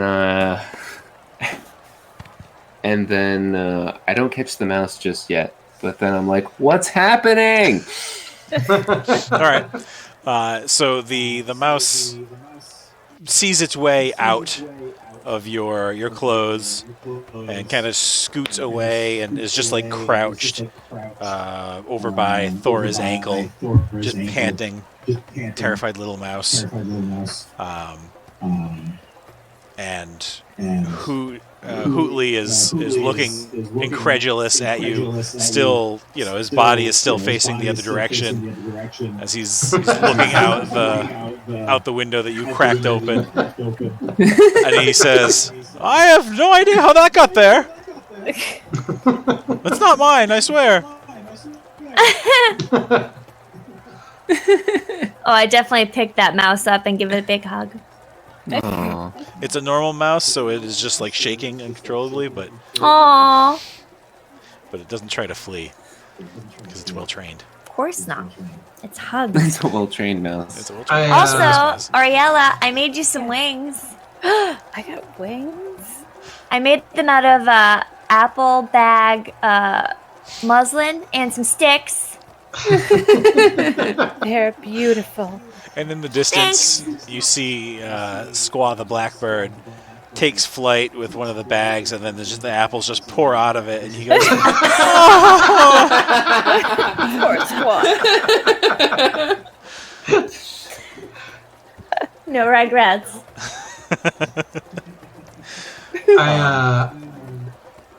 One of the apples hits me on the head. I pop on the ground in front of Thora, where she's like holding it in her hand. Yep. And I in mouse, so it's chittering to everyone else, like, "Sweet baby mouse, what happened to the rest of your family? We're supposed to be looking for a bunch of you." They're locked up inside. He was gonna eat us one by one, he said. And I just whip my bird head around. And Hootley goes, Out with them! Out with them now! Out! Picks up a little like rudimentary cage with his beak and puts it in the window. Just How many are there? There's 6 in all. 6 mice. Oh. Did we What a meal. all 6? And you did recover all 6. Yep, there's 5 more in the cage. Nice. Wow. And he just reaches out and shuts the windows after he hands over the mice. Bad owl. I just like peck at the window. I hope you are adequately ashamed. I am. I need you to say it louder. I'm also very hungry. You have perfectly good nuts to eat. I don't like nuts. It's the sad irony of my existence. My dad was a nutman. We're sorry for creating an existential quandary for you. But maybe move on to bugs. Oh, that's a good idea. Or maybe not someone's pets. Hootleys roast bugs. No, that's got a good ring to it. I mean, I would be here every day if I weren't so ashamed to be near you. But the bugs do sound delicious. So you get. I already forgot the red bird's name. Squaw! No, Squaw was the other one. Oh, dang it. Squaw was the blackbird. Oh, wait. I think every bird's name is Squaw. Fluck or something? Fluck? Oh. Flirt? It was bird noise. You go back to bird noise. Flirt. And return his mice. He's like, oh, thank you so much. Oh, where were they? Hootley, I'm afraid.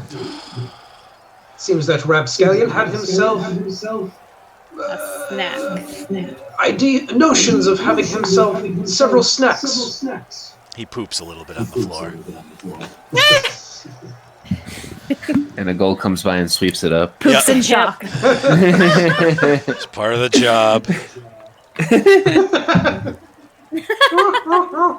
And Chickadee smiles and says, "Oh, that was well handled. As long as there's no other fires I have to put out, metaphorically or realistically, I can round up a couple birds for you." That would be cool. Thanks, Chick. Beautiful. So she goes off and comes almost immediately back and says, "Squaw has a whole problem with the apples. He's trying to get some cider going, but could you just maybe head over and help him pick up some apples, please?" I'm twirling with my new wings, totally oblivious to the idea. I think everybody is. Nobody, even Thora is not Nope. fully aware of the havoc that she has wreaked. I'm chaotic neutral, okay? Yep. Just like every child. Yeah. So you guys go pick some apples, and working as a group, you manage to get it done pretty quick, even though Thora's not really doing it, and Clovis is just a bird. You can hold the bag. I roll things occasionally. Yeah. Keep rolling them. You're picking up, you get the high ones from the tall branches that haven't fallen yet. Snip. I need a little initiative, you know? And you guys have some conversations as you're picking apples, and I think now would be a good time to assign your friendship points. Ooh! I'm definitely sticking with my buddy Aurelia. Yeah. She's going to be my +1. Okay. And I Clovis. distrust Ew. Hungry, because I don't think anybody's actually said her name yet. Hungry. Because when we first were introducing ourselves, she just went, "I'm hungry." That's true. That's right. That's right. I think Wyatt called her Thora at one point. Yeah. I still don't trust her based on the fact that she didn't give me her name. It was what? Birds have rules. Even though he says he's not a bird sometimes, I don't know. Birds have rules. Thora, who's Bird your... rules. Oh, you gave the special gift to Aurelia, I suppose, eh? Oh, yeah. Yes. Exactly. So gain +1 friendship towards Aurelia. And then Aurelia, who has a strange personality trait that you can't make sense of, but badly want to understand. That's very much Clovis. I'm guessing that's Clovis. Yeah. Poor Wyatt. What do Nobody you wants to be mean? Wyatt's friend. I'm sorry, I got Wyatt. this weird mask on. I don't blame anybody. He's a teenager. Nobody wants to be friends with teenagers. No. Not It's even the a awkward facial hair phase that Yeah. I just don't understand. It's the worst. But it's okay, Wyatt. We'll get you out of here. I appreciate it. So Chickadee comes back with two massive eagles, broad chests, just real majestic, both wearing Just sunglasses. And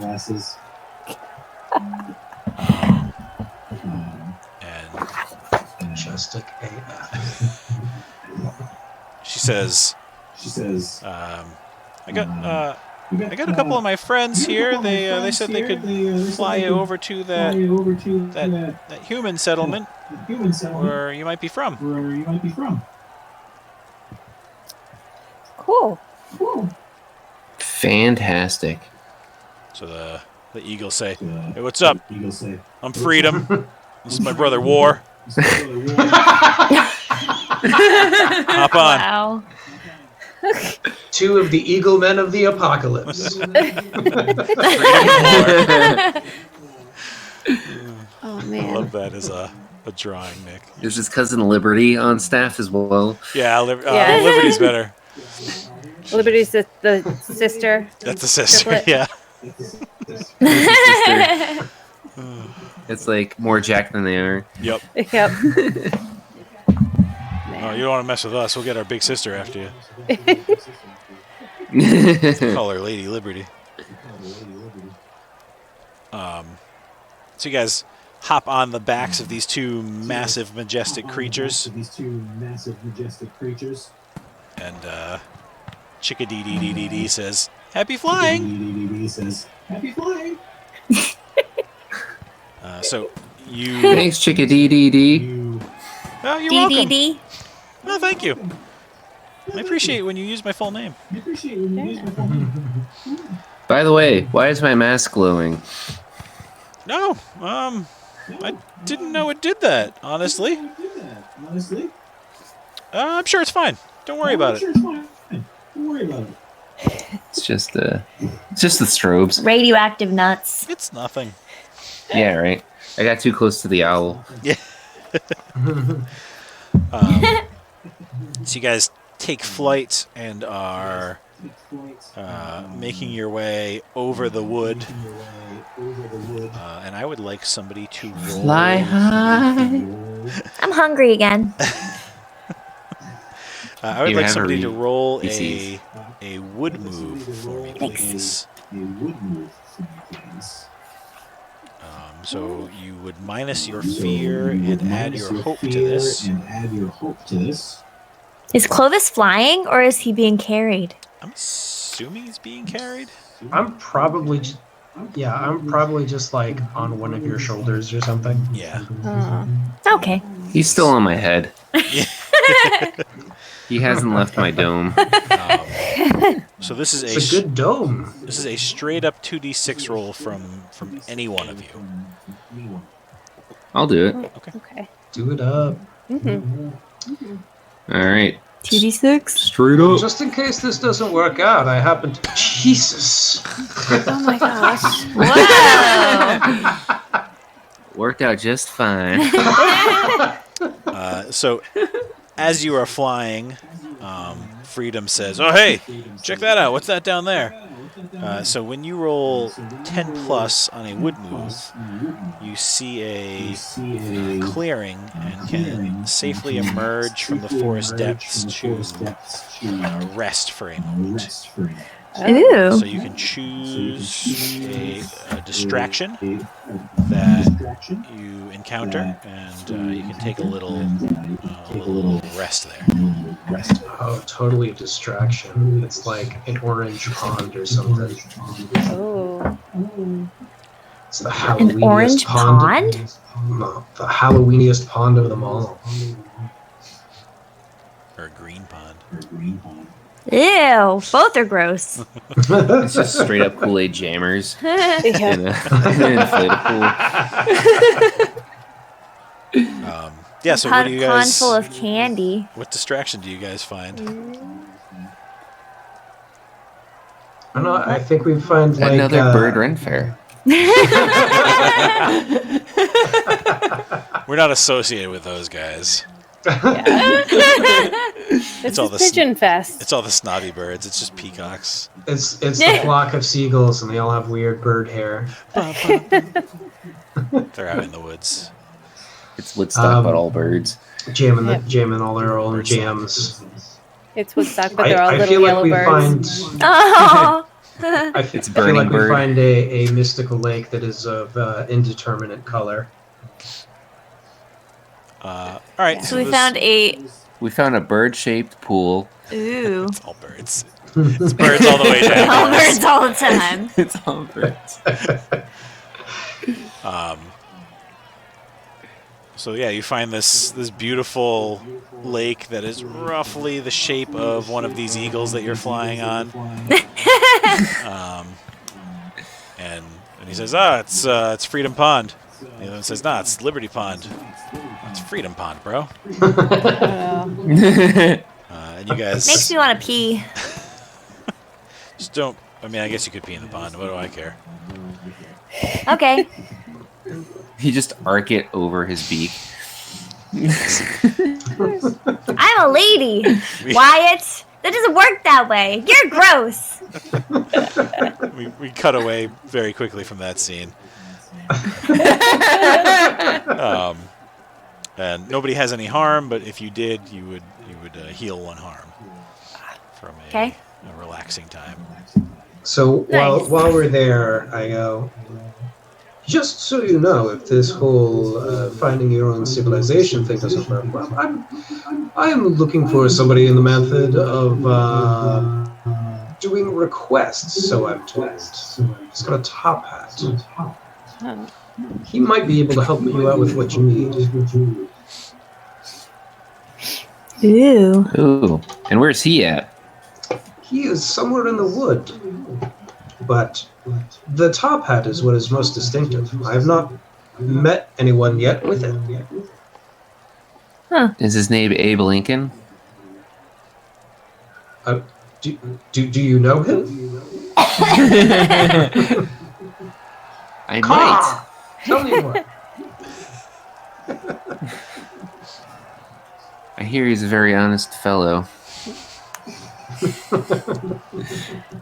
With some great facial hair. It's just rocking. So you guys hop back on the backs of the eagles after they've had a little time to rest and fly into the eternally setting jack-o'-lantern sun. Ooh. And eventually see a bright sort of beacon shining up from the wood. There is looks like a small town. A lot of like 2-story cottages. There's glows coming from the windows and the porches of all of these houses. And you see that they are all decorated with jack-o'-lanterns that are glowing. 2-story cottages. On one side of the hollow is a big hill, and sitting up on top of that hill is a massive ancient homestead that looks all creaky and haunted and awesome.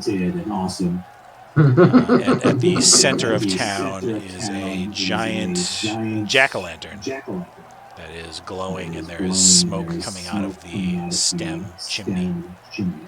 Nice.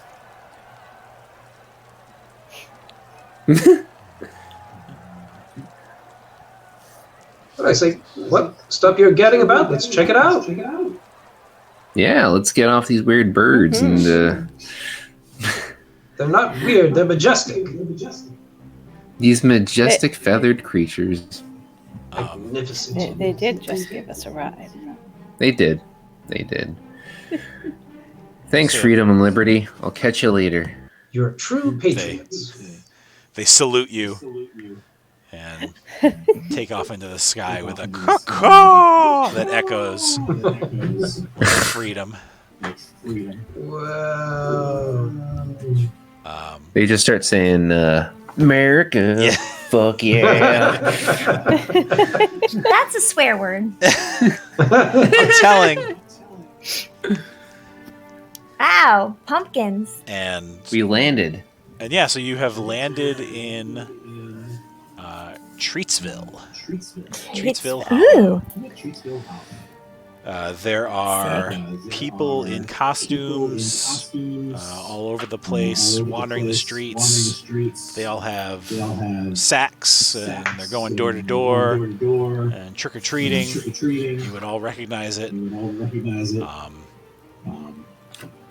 And there's literally a jack-o'-lantern on every porch or in the window of every house. Every house has at least one jack-o'-lantern.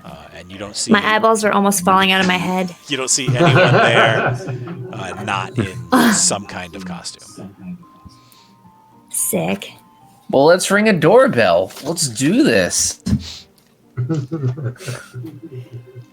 So you... Let's get some candy. Yeah, walk up to a doorbell or a door and ring the doorbell. Who rings it? Thora. All right. Thora it is. Yeah. Thora, roll 2d6, please. 2d6.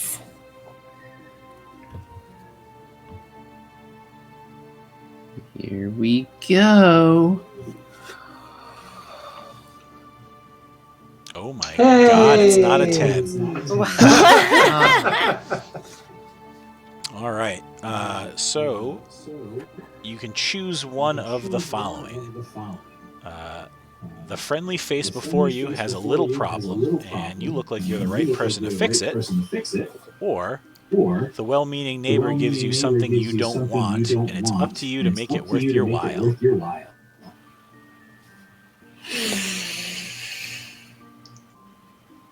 Oh, I don't like the first option at all. Let's go with the second one. Okay. What do you get from this well-meaning neighbor?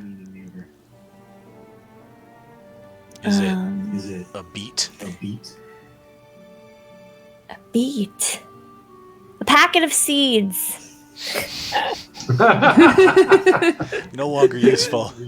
Oh, I guess not. Maybe. So I have an idea. So it's a well-dressed guy in scrubs, and he's got like a surgical mask and one of those like light up magnifying glass sort of old-timey doctor things. And he answers the door and he says, "Oh, look at you four! Oh, you look like birds." It's true.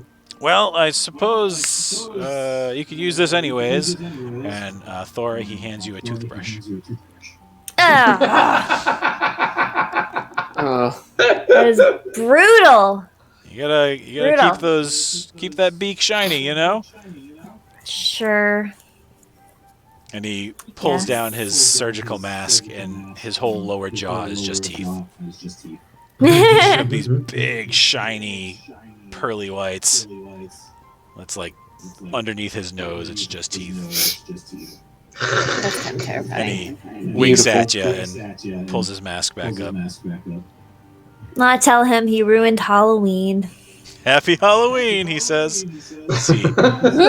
Shuts the door on you. Well, he gets a trick, most definitely. Quite frankly, I'm curious as to what he could bite through. Hang on one sec. I'll look something up. Anybody need a toothbrush? I'll take the toothbrush. I don't have pockets. No! It's mine! I love the idea that you hate it, but nobody else can have it. Yep.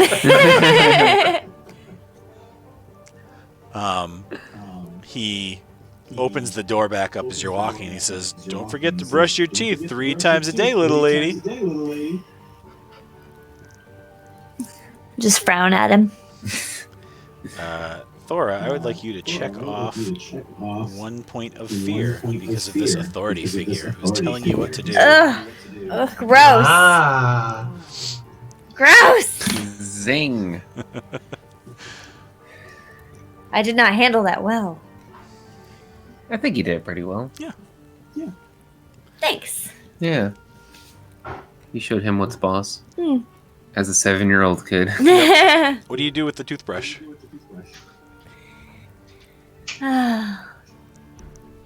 Put it in my pocket? Just hold it in your armpit. Just hold on to it. Yeah. So as you're walking down the stairs, there are some kids walking up in what you guys, what the 2 actual kids would recognize as really old-timey costumes. Like those, like the horrifying, like 50s Halloween costumes that you see. Oh, like paper mache head. Yeah. Those are so messed up. They're walking up and they all yell, "Happy Halloween!" As they kind of walk past you up the door, up the stairs. Happy Halloween! Happy Halloween. And one of them stops, and it's got a paper mache, or not a paper mache, but like a sack kind of head that is supposed to look like a bunny. Like it's got these floppy, sad ears, and there's like whiskers and a little nose drawn on it, and it's wearing just like a white cashmere sweater. And she says, "Hey, do you guys know what the best houses to trick or treat are in Treatsville?"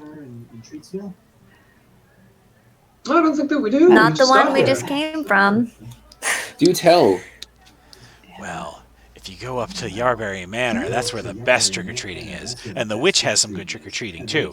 And she points at the center of town and that big pumpkin house. Witch? The witch, yeah. The Treatsville witch. You didn't burn her? Why would we burn her? She keeps it Halloween here all year. Huh. Let's go! Let's do it. Let's visit this witch. Well, Maybe she's a good witch, you know? Not terribly certain of that. So they, Thora and Wyatt run off. Do Aurelia and Clovis follow? I'm on Aurelia, so it depends entirely on her. I'm not sure how I feel about meeting the witch. I don't know if I've been here before, so I think I'm going to hang back. Yeah, I don't think you've been here before. Yeah, I'm going to hang back and watch because I want to see what this interaction is going to be like. Okay. Properly superstitious, I approve. And the humans barrage forward. The humans run forward. So you guys run forward, and like I said, the house is a big pumpkin. So cool. Sweet. We are sucked in. Yeah, there's just this big pumpkin house. There's smoke curling out of the stem, and there's a few steps up to like the porch in the front. Ooh. On the porch is a small pile of candy. Yeah. Small. What kind of pile? Are we talking like a It's pile Not of even in a Reese's bowl. Pieces? It's not So sanitary. It's an assortment. Yeah, that's not there's sanitary. There's Tootsie Rolls, and I there's don't really Laffy care, though. Taffy, and there's Reese's peanut Says butter the one cups. that's been living in the woods. So What kind of Reese's peanut butter cups? Are they like the pumpkin shaped ones? No, like the little tiny ones. Just shut up, Wyatt. Just go for Oh, it. they're not. No, that's bullshit, man. They have to be the pumpkin shaped ones. Well, yeah, I don't. Not getting anything fancy right now for that. There's some dum-dums. It's all a lie. How can this be a Halloween town without pumpkin shaped? I'm on board. I walk straight up those stairs. I start picking at that candy pile. I don't care. I'm 7 years old. And as soon as you get up to the top of the stairs, the door flies open, and there is a woman standing there in front of you. Where'd she go? Trick or treat. There she is. And she has round glasses and an orange cloak and a little witch hat. And she says, "Oh, you're finally here! Thank goodness. Don't eat that candy. But please do come in. You as well, Aurelia and Clovis. Come on in, please." You got more candy in there? Better candy? No, but I do have something even better than candy. If it's a toothbrush, it's no deal. It's definitely not a toothbrush. What's better than candy? He's the worst, isn't he? Well, you'll have to come in and find out.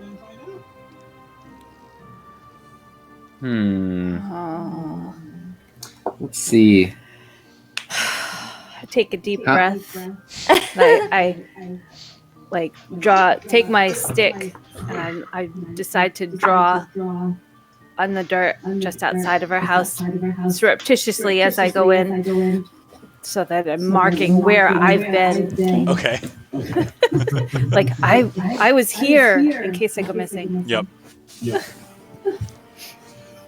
So you all enter into the Treatsville Witch's pumpkin home. It smells like warm pumpkin and cinnamon. And she says, "Would you like tea or hot chocolate or chai?" Hot chocolate, please. Sure. With marshmallows. Of course. Anyone else? I will have some hot chocolate, Okay. please. Thank you. Wyatt wants a chai. No, I want some mulled cider. Cider. Oh, good choice. Chai!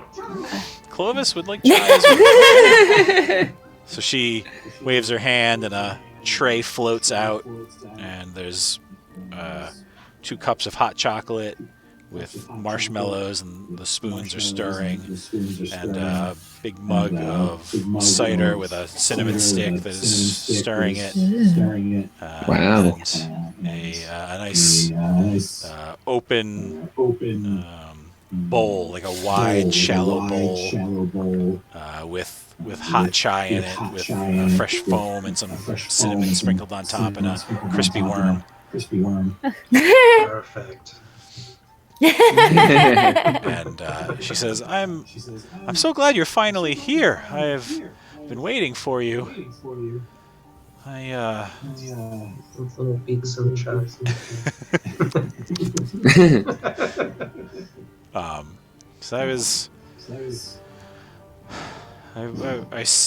called for help, and I knew that you would come eventually, but I was worried that it maybe be too late." She gets up and looks outside. It's even smaller now. We're in What's trouble. the matter? We're in trouble here in Treatsville. some of the fiend's shadows snuck into town somehow. And they've been interrupting the candy flow. Oh no. If the candy on the porch ever runs out, then the fiend can come into Treatsville, and there will be no more Halloween here. That's awful. Just on the porch? It's a magical porch.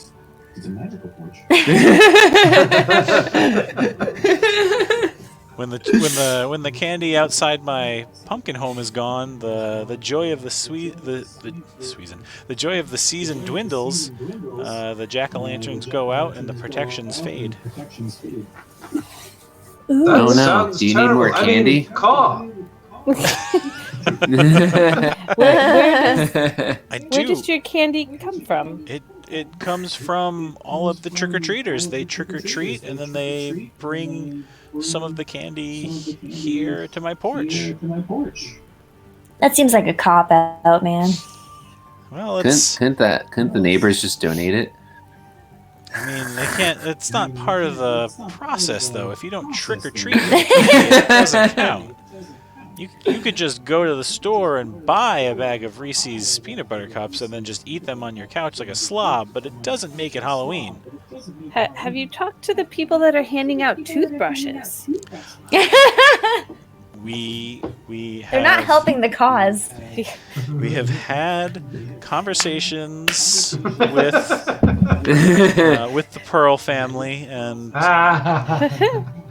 it's a point of contention in Treatsville here, but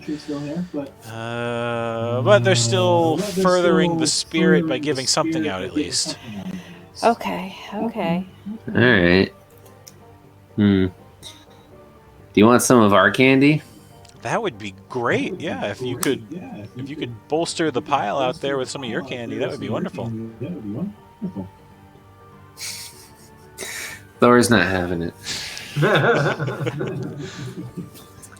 So, that's okay. I'll give you some of my candy. Okay. Thank you so much, Wyatt.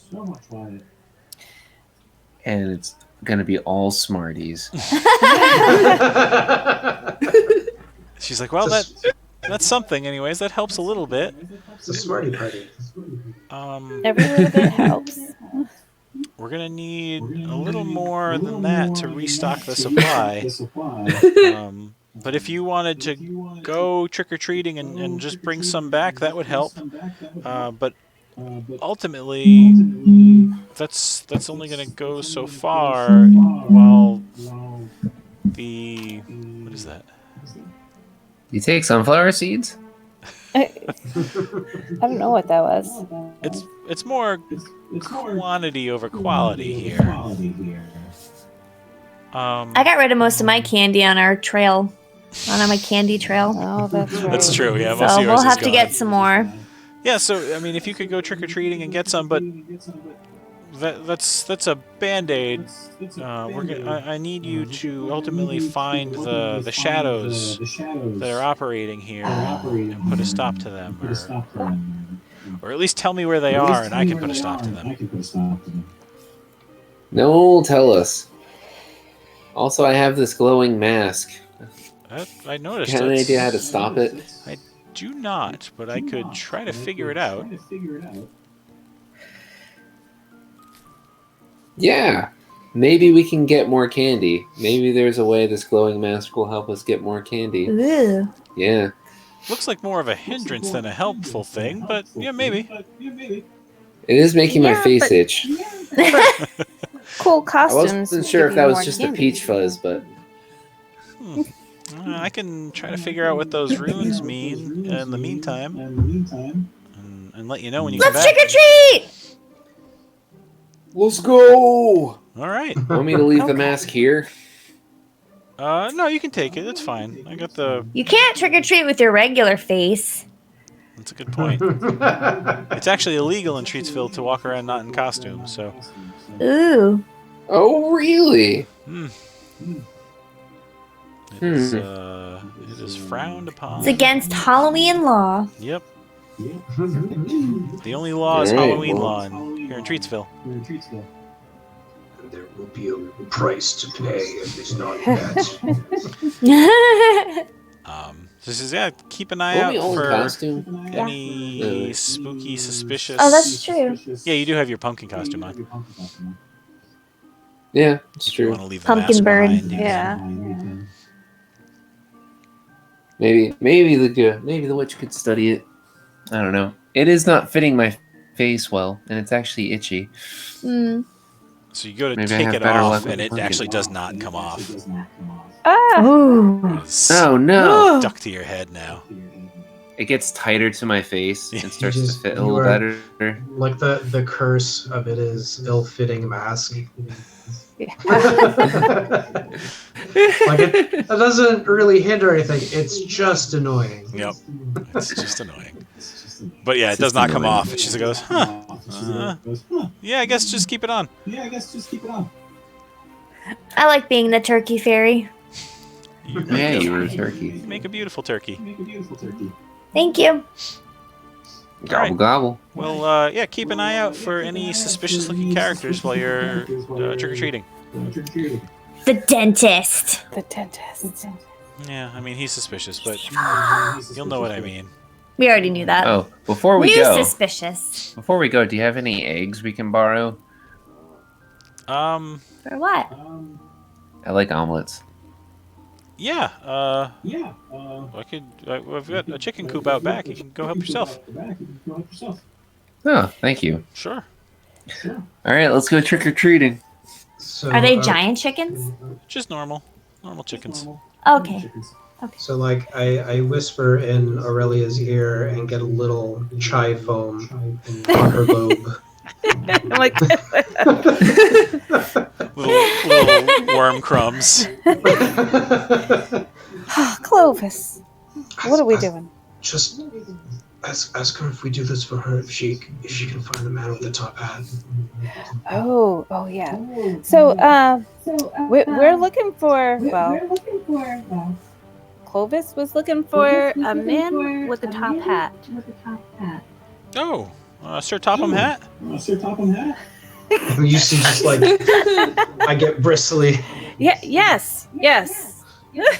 Yeah, I know him. Calm your pin feathers, Clovis. What was that? I said, calm your pin feathers. Okay.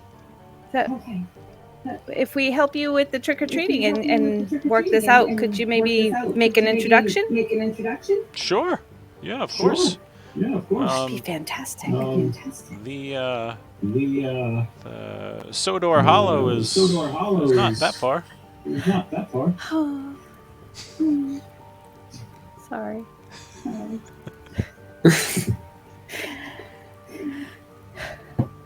All right. So, Well, thank you. Go. Halloween's a ticking. Thora's already at the first house. Yeah. Run down the street. I'm in the chicken coop. I get a little bit more chai before I go. Yep. The eggs are all pitch black eggs, Wyatt. Oh. All right. Guys, where are you? They're black. Hold licorice on, eggs. Thora. The eggs are black. Got the black eggs. Black eggs. Very spooky. Ooh. They give off a weird vibe. Oh man. That sounds like not very. Yeah. So, out on All the right, so town, we're back.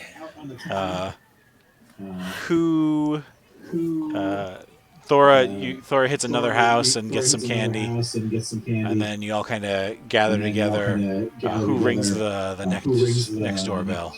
Aurelia?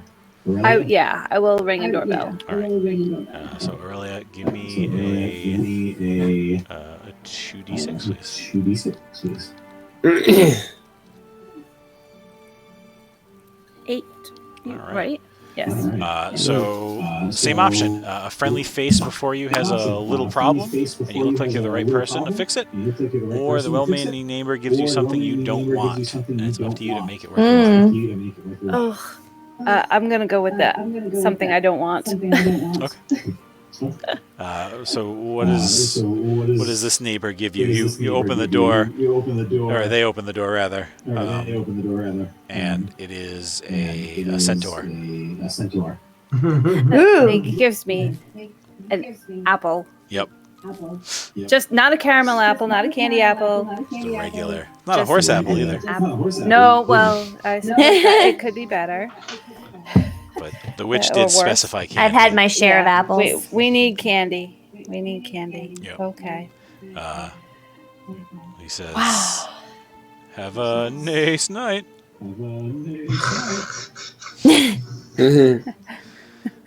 Thanks. So who rings the next doorbell? Is it Clovis or is it Wyatt? I'll ring a bell. Okay. Ring that bell. Ring my bell. What is there any modifiers or is it just a straight up roll? Just straight up roll. Also 8. All right. So Clovis, you kind of do a little hop and tap on the door, and then land back down on Aurelia's shoulder. Nice. Nicely done. And a woman dressed like a cat answers the door. Please check off 1 dot of fear. No! Oh And yeah, they just straight up scream panic. Yep. And she smiles and says, "Oh, what a nice little bird." Go! Get it! Go! It's okay, Clovis. It's okay. I am in your shirt on your backside. Yep. In your bonnet. Yep. Yeah. I have a bird in my bonnet. She says, "I've got a whole bag of I can't remember what they're called, but those like sesame seed candies." Oh yeah. Whoa.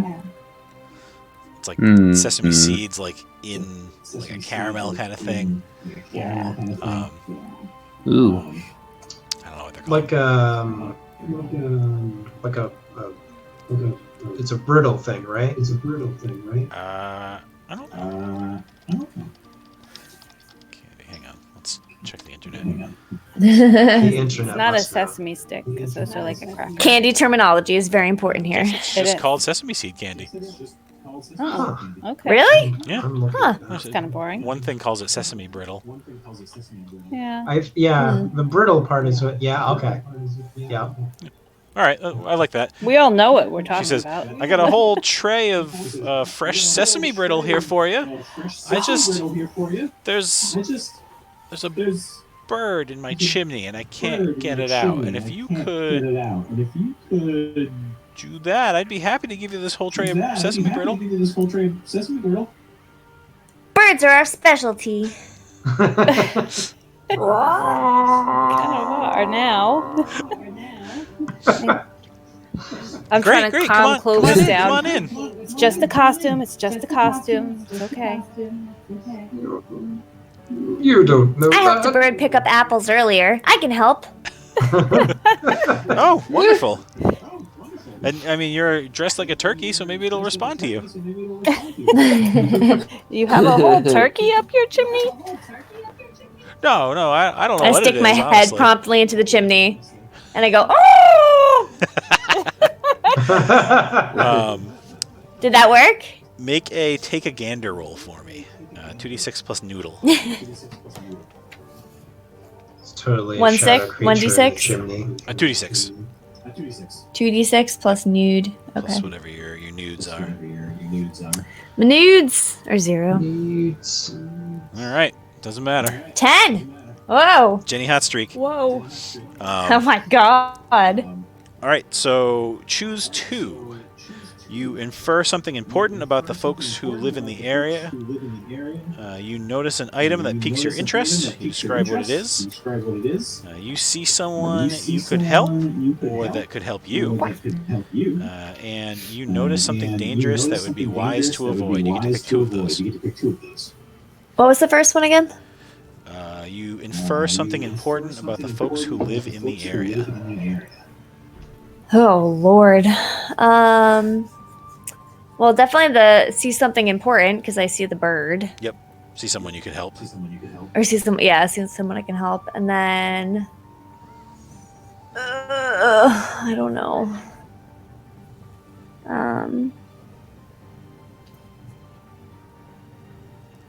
If I could make a suggestion, you could notice something dangerous that would be wise to avoid. Okay. I'll do that one. All right. So, Thora sticks her head in the chimney and makes squawky kind of turkey noises. And there's like a noise in response and like kind of a high-pitched squeak. And you see that there is a large bat stuck in the chimney. And it has bright red eyes and big fangs, big pointy teeth, and it looks down at you and hisses a little bit, and you think that it would be good to avoid that thing. However you manage to get it out, you definitely don't want to have contact with it.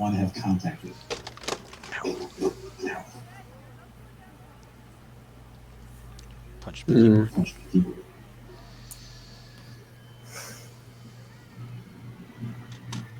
No bird up there. That's no bird. It's a plane. It's one of those furry birds. Bird. So what do you do? You gotta take a broom to it. Set a fire. You know, smoke it out. Mm. An evil 7-year-old, apparently. Well, you did do something bad before you left. It's true. Not that bad. I'm not like Omen, child. Did you set a fire when you weren't supposed to? Oops. Yeah, you could certainly set a fire to try to smoke the bat out. 7-year-old. No, I don't think that's very nice. What do you guys think? I don't think that's nice to do. Just like see Clovis pop out of like the neck hole. Yeah. Just push him with a broom. And he pops back in. Who's the tallest one here? Oh yeah, it's Wyatt. Are you gonna have me do it? That's true. Yeah, Aurelia does have her little Bo Peep shepherd hook. Ooh, I do. Okay, try that. Okay. I'll try and stick it up the chimney and poke. So you poke at this hissing bat thing, and you feel it wrap its talons around the top of the hook. No. And it is like pulling the hook up now. I need help. Please make a scoot away roll. Scoot away. So 2d6 plus steam. Scoot away. Like it's just horrifying to see her like poke up with the staff and then the thing gets just sucked up. Yeah. Look at you, girl. All right. Yeah. I put my feet on the side of the fireplace and I pull back. Yeah. You pull your hook back, and there's like a little bit of resistance, and then you pull it free, and you hear like mad flapping in the chimney for a second, and then it kind of flaps up and out and recedes away. Pissed it off just enough. Yeah. It was kind of angled in there. And Nice job. You pulled it down enough so that it could move its wings again. Because that's one of my items. Do I get to fill in a piece of the candy corn? Is that your signature item? It is. So you don't have to. No, so you would have had a +1 to that. Not that it matters. I forgot about that. Oh, okay. Yeah, the shepherd's hook is my signature item. Yeah, you don't have to. That when you use an item, a normal item, you fill that in, and when you fill it in 3 times, the item is no longer useful. Gotcha. Okay. Since it's your signature item, that is not a concern. Okay. It melts into spider webs. Yeah. Aurelia, you have some soot on your bonnet. Along with the spider webs and the dirt and everything from years of living in the forest. That too. A little bit of guano on your stick. I But kind now of you like can use it as wipe a it off on material the. cast fireball. Yeah. I was gonna say I kind of wipe it on the carpet and say, hey, the bird's gone. She says, it looks at like the sand, the carpet, and scratches her head. All right, well, fair's fair, and she gives you the whole tray of brittle. Thanks. Sweet. Nice. Thank you. Oh, thank you. So you walk outside her house and down the street a bit. I apologize, Aurelia. I made a mess in your shirt.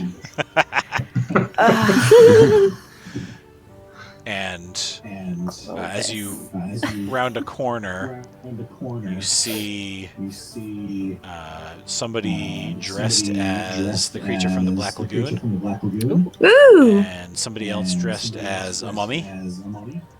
Wow. Except they are gray. They have very little color to them, like somebody has turned their saturation way down.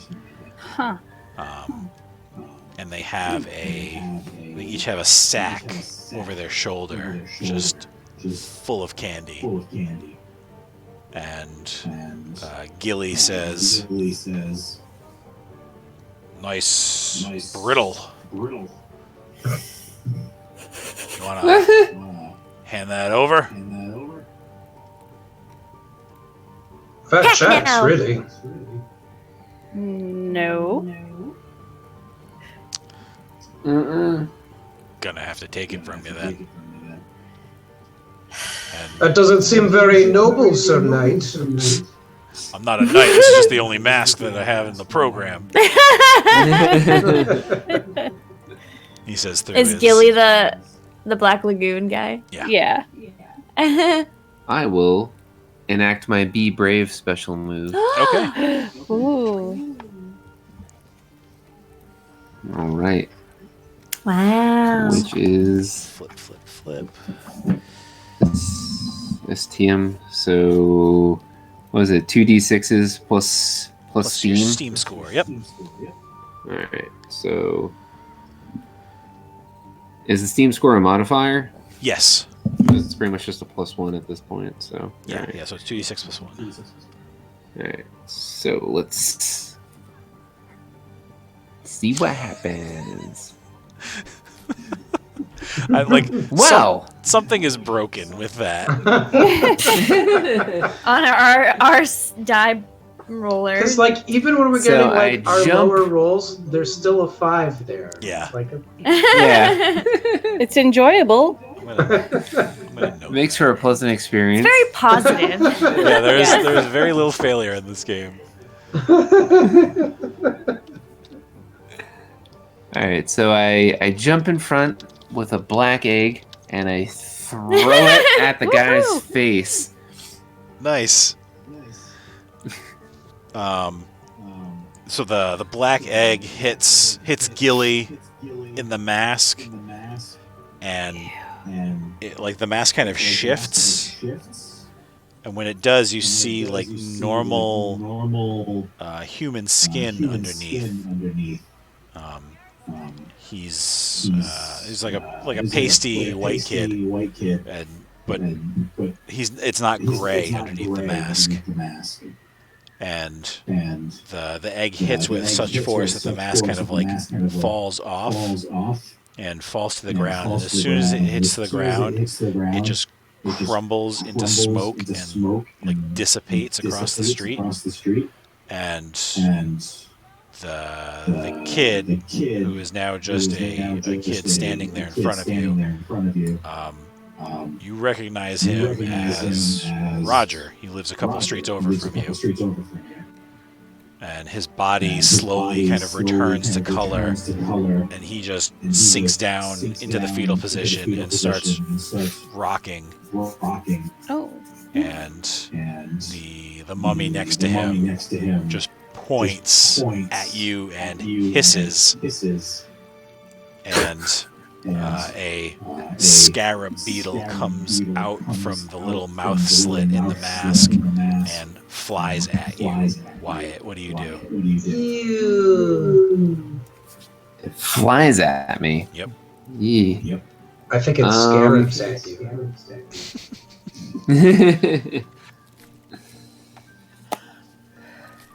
Well, I probably tried to beat it off with the candy bag I have, but I can't see very well because of this mask that refuses to leave my face. Yep. So make that's going to be a brace yourself roll. So that's going to be 2d6 plus your noodle -1. Plus my noodle -1. Okay. Let's see where this goes. Your uncomfortable mask. Comfortable dog. Still a 5. So you got 8. What's your noodle score? 0. So we got a 7. So still partial success. So choose one. You avoid the incoming harm, but create a ruckus, environmental danger, or other complication. Or you take the harm, but doing so renders the source temporarily inert. I want to create a ruckus. Okay. So what do you do? Just like Wu-Tang. Wu-Tang is for the children, so that works out. It's true. What does Wyatt do to avoid the harm of this beetle flying at him? Do you need my toothbrush? Maybe in a moment. Okay. So I bat this giant bug, but in doing so, all the rest of the black eggs tumble out of my bag. Oh no. And it creates quite the smoke scene. You just start slipping on some eggs. Right, I trip over one of them. The other ones crack on the mummy man and just engulf him. And the bug is like, screw this, and then flies away. So yeah, the eggs all fall and crack, and as they do, some of them are normal eggs, but yeah, some of them erupt into this like smoke cloud. And so you manage to avoid the beetle. You no longer have your eggs, and this entire area now nobody can see because the whole street is kind of covered in smoke. So nobody can see anything.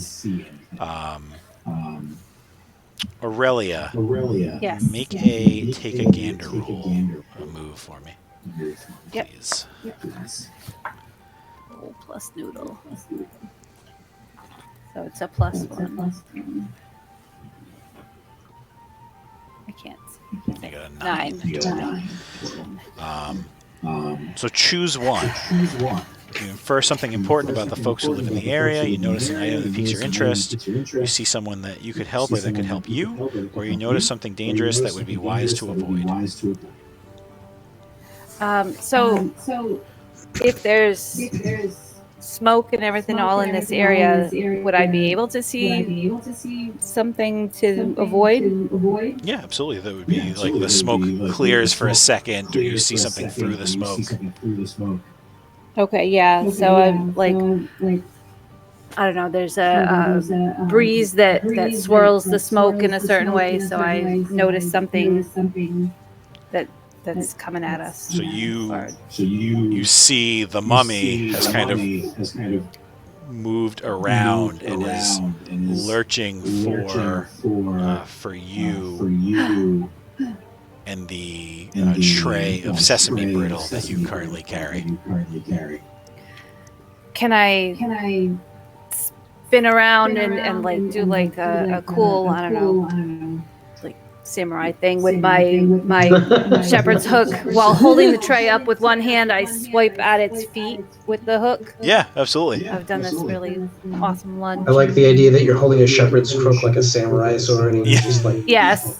do the one unsheath motion. Yep, exactly. Yeah, and because you see it coming, you have the reaction time to swirl. I can hook its feet. Yep, you hook its feet out from under it, and it falls. And as it falls, its plastic mummy mask clatters off of it, and you see the face, the pimply face of a kid with a real crummy mustache and a little like soul patch, and embraces. He must be a junior.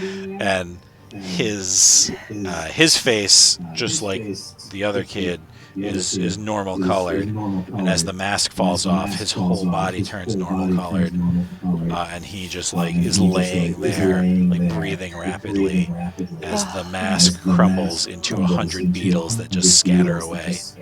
Ooh. And they have both the smoke clears, and you see that they have both dropped those giant sacks of candy that they had previously. Okay. Yeah. Do you realize what this means?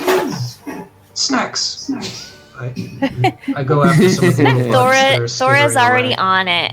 Yeah. Literally on top of one of the sacks. Yep. You guys gorge yourselves on candy. Oh, totally forgetting the witch that needs candy on her porch. It checks out. It dawns after a minute. It's kids. Yeah. After a couple of minutes, you're Also, like, I found a few right. beetles in the candy bag. I'm all about the sesame brittle anyway. Yeah. There's a couple beetles. There's a couple sardines. There's a So finger. I think that was. Tricks I think and that very treats. well could have been those shadow things that we've been hearing so much about. Those Yeah. masks might have something to do with it. I think you're right. Is the shadow a chicken? Clovis and This game's for the Aurelia. birds, man. Clovis and Aurelia, you know that while the fiend can't enter a protected hollow, it has minions that it enslaves or gets to work with it that are shadow creatures. Oh gosh. And No, this. these were clearly two of them. Damn. So we found two. And the masks dissolved basically when we Correct. knocked them off. Okay. So you're guessing that these were more of the enslaved type than Yep. the willing Hmm. type. So what do we do now? Maybe we could get a higher position and perhaps see more miscreants causing mischief. Locate them that way. Thora's taking a nap on the candy mound. She's out. Chocolate covered face. Corvus, do you want to make a gander roll for me? Sure.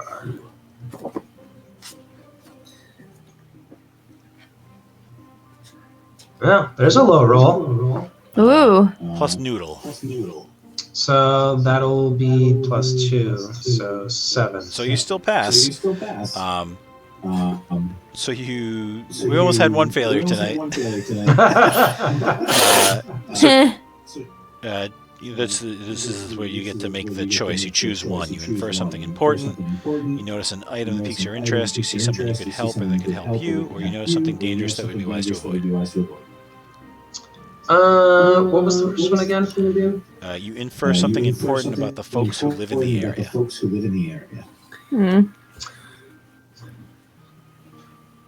I'm gonna select that one in hopes that we can differentiate shadow folk from regular folk. Okay. So what you notice, what you infer as you take flight and kind of fly around, is that there are 3 more of those shadowy looking fellas. And they are up to no good at the witch's cottage currently. Oh no. Don't you mess with our witch. Mm-mm. So I flap back down quickly, and I'm like, "We've got to get going. We've got to get going to the witch. She is under stress from the hooligans. There are 3 more shadow creatures over by her den. We must go. Post haste." So you wake up Thora. And everybody runs over to the witch's cottage. Let's not forget the candy. We gotta haul that. Yeah, you grab those big bags of candy. And I haul it over my bird shoulders. As you get there, you see that there are 3 more kids in masks. One of them is wearing a Dracula mask. Ooh. One of them is wearing a Wolfman mask. And one of them is wearing a Frankenstein monster mask. Ooh. And you realize that these masks match exactly the masks of the 5 teens who chased you into the woods earlier. These are, in fact, the same kids. Or at least, I mean, Roger down the street and his miscreant cousin. You recognize for sure. So. Miscreant cousin Brad. And as you run up, the kid in the Dracula mask, or the shadow currently in the Dracula mask, is crouched over the diminishing candy pile on the porch, just shoveling candy into his mouth. And there is a big caramel and bubblegum kind of goo portal over the witch's front door. Whoa. You can hear her banging from within. And Frank and Wolfgang are standing there with their arms crossed in front of the porch, staring you guys down. What do you do? Can I run in like Away. in like John Woo type slow-mo action, and then just like bash one guy with a big sack of candy? Yeah, absolutely. Make it sounds like a cause mischief move to me. I'm doing a lot of that tonight. Alright, plus steam. It's plus steam. So that's +1. Yeah. And so -1 because of your itchy, uncomfortable mask, unfortunately. Okay. It's a straight. It just evens out. Yep.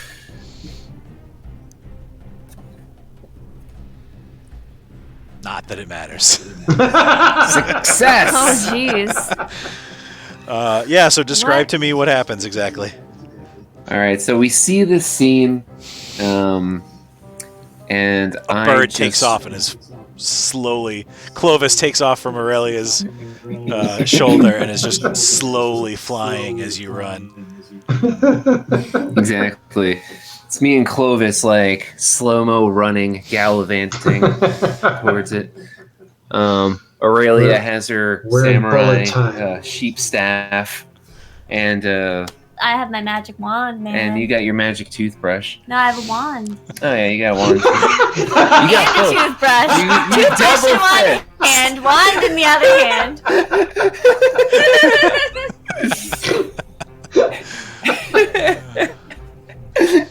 Chocolate smeared across my face. That's your war paint. That's It's my just war melted paint. chocolate across your face. And when you run to these guys, I bash the guy eating all the candy on the face as the bag splits open and spills onto the porch, where Thora and Aurelia just start bashing one guy. Frankie. They start bashing Frankie. You poke him in like the eyes with your wand and your toothbrush. And Aurelia is just whacking him with the shepherd's staff. And then Clovis starts pecking at the other guy's face. All right, so This is very graphic. Wyatt. Okay. So Wyatt runs up then and gets does this cool move in between Frank and Wolfgang, and just comes down overhand with that slow motion with the sack, and it hits him in the back of the head, and the mask cracks right down the middle, and just sort of splits open and turns into a swarm of bugs that just flies away as the bag rips and piles up onto the porch, and you see this kid Mike, who should have graduated 3 years ago, but he's still in high school, and his head hits the candy pile, and he just falls over limp, but his whole body regains color after the mask fades away. And then as you do that, you see that Frank is lunging up the stairs at you in slow motion, and Wolfgang is leaping and swatting at Clovis midair. I would like Wyatt and Clovis to both make either a scoot away roll if you're going to try to avoid it, or a brace yourself roll if you're going to prepare yourself for this, or you can do something else. Brace yourself, your noodles. Yeah, brace yourself is with a noodle. I will do that. Okay. Alright, I'll do the scoot away because I get a plus steam, which I have extra of. Oof, that's a 3. The bird takes it in the face. All right. It's a 5. Yep. It's still a which is, yep. So on a 6 or less, you suffer the incoming harm regardless of your preparations. You take 1 harm and 1 XP. Dang. And I rolled a 12. All right. So you get away safely as Frank lunges up the steps and grabs at you. How do you get away from him? The classic. I kick him straight in the balls. Wolfman's got If only it was Wolfman. All right, so you give him we coulda. Almost. You give him a swift kick to the bolts, and he doubles over. And then as I do it, I'm like, this is for that one time in chemistry class. And he doubles over, and his mask just falls off of his face, and the little bolts clink clink to the porch as the mask bubbles and boils away before it even hits the porch. And you see that piece of shit Steve, who always used to mess with you in chemistry class. That's a piece of shit, Steve. Fucking Steve. Unfortunately, Clovis was not so lucky. He has been caught by Wolfgang and squeezed. Oh no! So Clovis is currently in Wolfgang's clutches. Aurelia, you're right over there. What do you do? Unless we lost Jen. Jen? Do you have your mute on? Did I mute myself? Yep. Yep. Oops, sorry.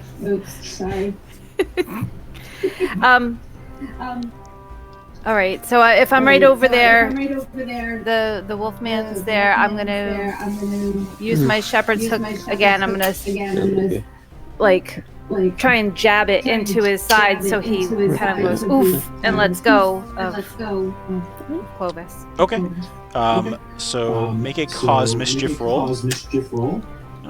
Roll yeah, plus mischief. Steam plus 1. I don't have any steam. So just plus 1.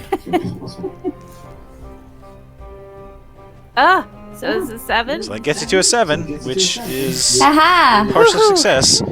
Okay. Something goes awry. You manage to affect your target, but an unintended side effect puts one or more of the kids in peril. Describe what goes wrong, and the narrator will describe the new danger. Maybe because I'm on the other side from Thora and Wyatt, I accidentally like shove him closer to them. Okay. Yeah. So you poke him in the side a little too hard, and instead of dropping Clovis, he stumbles away, but he's still clutching Clovis, and to catch himself, he kind of swings his hand that is currently holding Clovis, and it's like he's about to catch himself on top of Thora.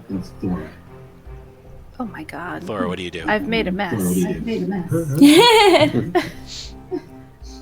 Well, I've got a wand and a toothbrush. One of them is going up his nose. Nice. Yes. Why not both? I think the toothbrush will sacrifice itself. So you can. Your bird friend is also being squozed, impending to be squashed onto the ground. So you can either you can try to hurt the Wolfman, or you can try to save or help your friend. But you can't do both. Ah, okay. I could do a Be Brave special move and try to save both of them. That's true. But Thora has to react first. Oh, she does? Yeah. Okay. What do you got? Oh, Lord.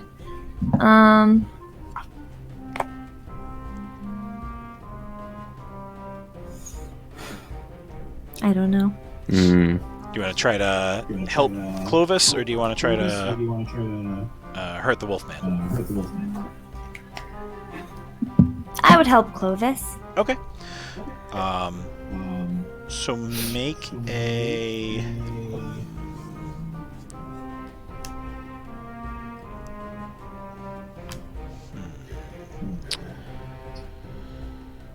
Well, I guess what do you do to help Clovis? What's your plan? Well, he's only got him in one hand, right? Mm-hmm. And I've got two hands. So I will try to grab for him. Okay. As the monster's kind of, he's like falling towards me. He doesn't have his full senses about him, you know? So if I try to make a grab for Clovis, I might catch him. Okay. Yeah, make a cause mischief roll. So plus steam. Okay.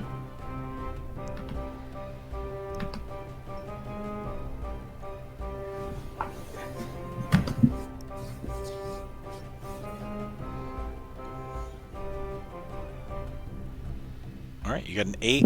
Your steam is what? I have -1 steam. Okay, so still 7. Okay. So you manage to affect your target, but an unintended side effect puts one or more of the kids in peril. Oh dear. So you get Clovis out of Wolfman's hand, but what goes awry there? I get Clovis, but and it can be yourself. The Wolfman grabs on. What? It can be yourself that's put in peril. It doesn't have to be one of the others. Oh. It's up to you. Well, Wyatt was ready, so the Wolfman grabs onto Wyatt's hair. Okay. All right. Yeah. Or my mask that can't leave my face. Ooh, yeah, I like that. It just fucking hurts. Yeah. So it's kind of comedic. It's kind of funny looking. So Thora manages to like whack the Wolfman on the wrist with her wand, and it makes him open the hand, and she catches Clovis, and then the Wolfman, in an attempt to catch himself as he falls, grabs the mask of Wyatt and pulls Wyatt, is pulling Wyatt down to the ground with him. Wyatt, what do you do? So it's just all coming down. I sacrificed you. I know. Am I? Do I still have my grounding to be brave? Yeah, I think you could literally stand up to a threat in this instance as he's like trying to pull you down to the ground. Okay. So I'll try to be brave and fight Frankie. Yeah, Fight no, Frank. it's Wolfman. Is it Wolfman? Yeah. It's Wolfgang, Okay. yeah. You Wolfman. kicked Frankie in the Wolfgang, nards. Puck. I'll kick him in the nards. Yeah, he's got Wolfman's nards. got nards. So yeah, so he's trying to pull me down. He's got us both, and then I attempt to knee him in the balls.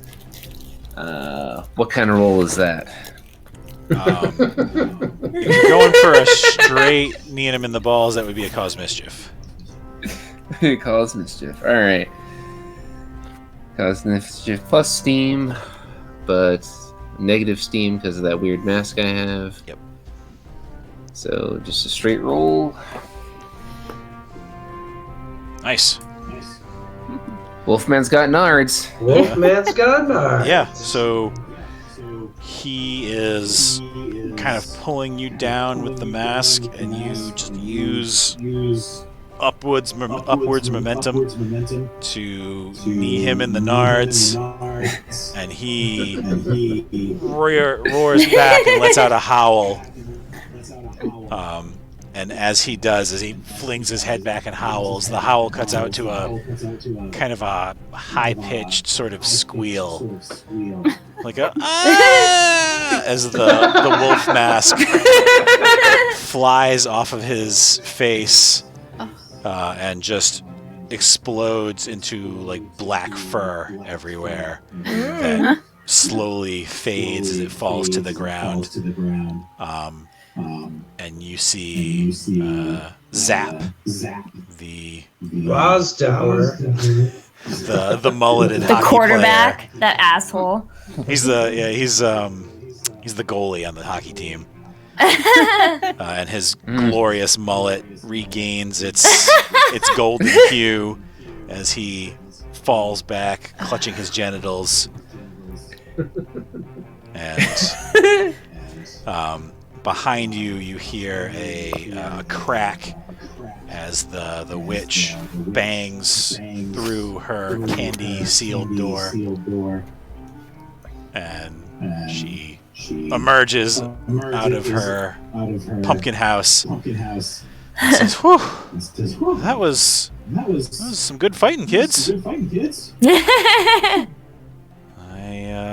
I suspect that you stopped all of the fiend's shadow agents, and you brought plenty of candy, so looks like Halloween will continue."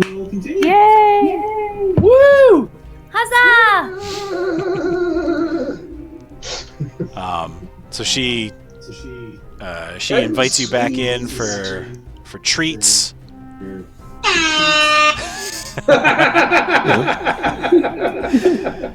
And while you're sitting there, she says, "You know, if you wanted to go back home to you kids, I could get you back home if you wanted."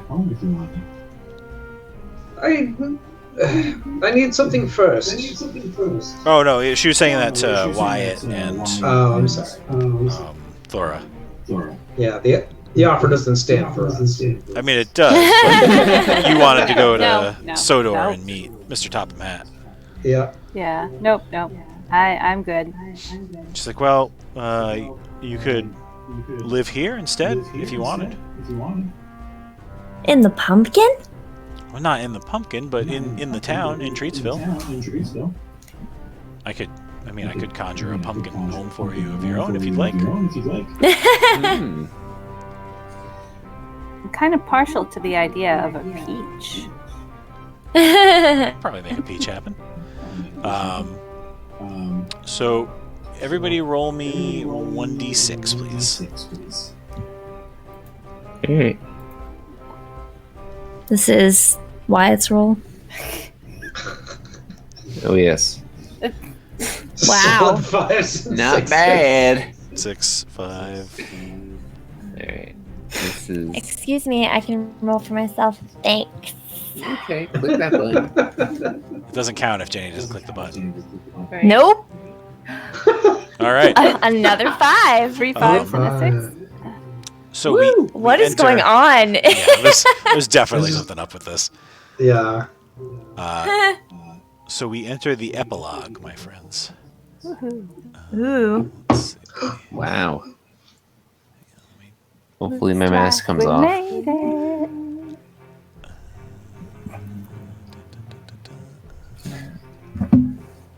We're gonna make our dreams come true. Doing it our way. It's the final countdown to do. So, in the epilogue, on a 5 or a 6, you get to describe a moment of happiness. Describe your kid experiencing joy. They've earned it. This can be a scene reconnecting with loved ones, pursuing something they always wanted, giving or receiving a gift, making a profound realization, or anything else. So, Clovis, why don't you go first? So after getting to Topham Hat, I get the request to be a real boy And he, because I was cursed by a witch. But not this witch. No, not this witch. Different witch. A different witch. Witch in the Sir southeast. Topham Hat grants your request and turns you into a real boy and welcomes you to live there on Sodor because they need help tending the trains. He They're just very like finicky. touches his face again. He's like, "Oh my god, I can talk normally again." Still like bugs though. It's an acquired taste. And Aurelia, what's your moment of happiness? Finally having a home base. I've been like scurrying between different hollows for a while, which I like the woods. But I get a peach. Okay. So yeah, the Treatsville witch conjures you up a peach. A nice orangey pinkish one for you to live in. And I started detective agency. Little Bo Peach. Yep. And how Nothing's about, out of reach for little Bo Peach. nice. How about Thora? Well, after being sent home by the witch, I had broken a very special item that belonged to my best friend, and she didn't want to be my best friend anymore, but she finally forgave me because I grew up a little bit on my journey, and I became a better person. And yeah. Growth. Aww. And I ate a lot of candy. Nice. Yeah, great times. Yes. Hooray for personal growth. And what about Wyatt? Personal growth. For a 7-year-old. And how about Wyatt? So upon returning home, the mask melts away. That's probably a good happy Yep. moment. Yeah, it's a happy moment. But it also melts away all of the peach fuzz mustache and the teenage angst. Wow. So the ugly duckling becomes a swan. Aww. He was beautiful. Wow. And you realize it's okay to be a little immature sometimes because it can be fun. There you go. And yeah, and you know, becomes friends with a bunch of kids. Including Thora. Including Thora. But not any of the kids that beat him up. No. They are entered into a mental asylum. Which brings him joy. Exactly. So yeah, so you party for a couple Halloween nights in Treatsville, and then the witch gives Clovis a broom to ride upon that brings him to Sodor. And After my peach warming party. and you have a peach warming party at Aurelia's. And she gives Wyatt and Thora a special jack-o'-lantern carved out of a turnip that lights your way through the wood and back onto your street, where you see that it is minutes after you were chased into the wood in the first place. Huh. Time flies. Did what happened even happen? A cool, almost November wind comes down the street and blows some leaves out of the trees and blows a couple jack-o'-lanterns out, but not your special turnip. And you guys part ways at your homes and go back to your safe, warm beds and get your happy moments. Aww. Nice. The end. Yay. Loved it. Good job, guys. Yay. Excellent That was job awesome. being a kid. That Yeah. was good. Yes, good job, Derrick. I was mostly a bird. Yes. I really like the blue hair. Yeah. Yeah. Thanks. I'm glad you guys had fun. Yeah, Yes. that one and the pumpkin, my two favorite outfits of the night. Yeah. I like Although the at least a pumpkin lot of the Harry bad, Potter. At least a lot of the bad rolls happened right at the end, where it was the most climactic. Yeah, at least we got a couple bad rolls in there. Dude, that was weird. Yeah, we battled all of the Universal monsters. I mean, how cool can you get?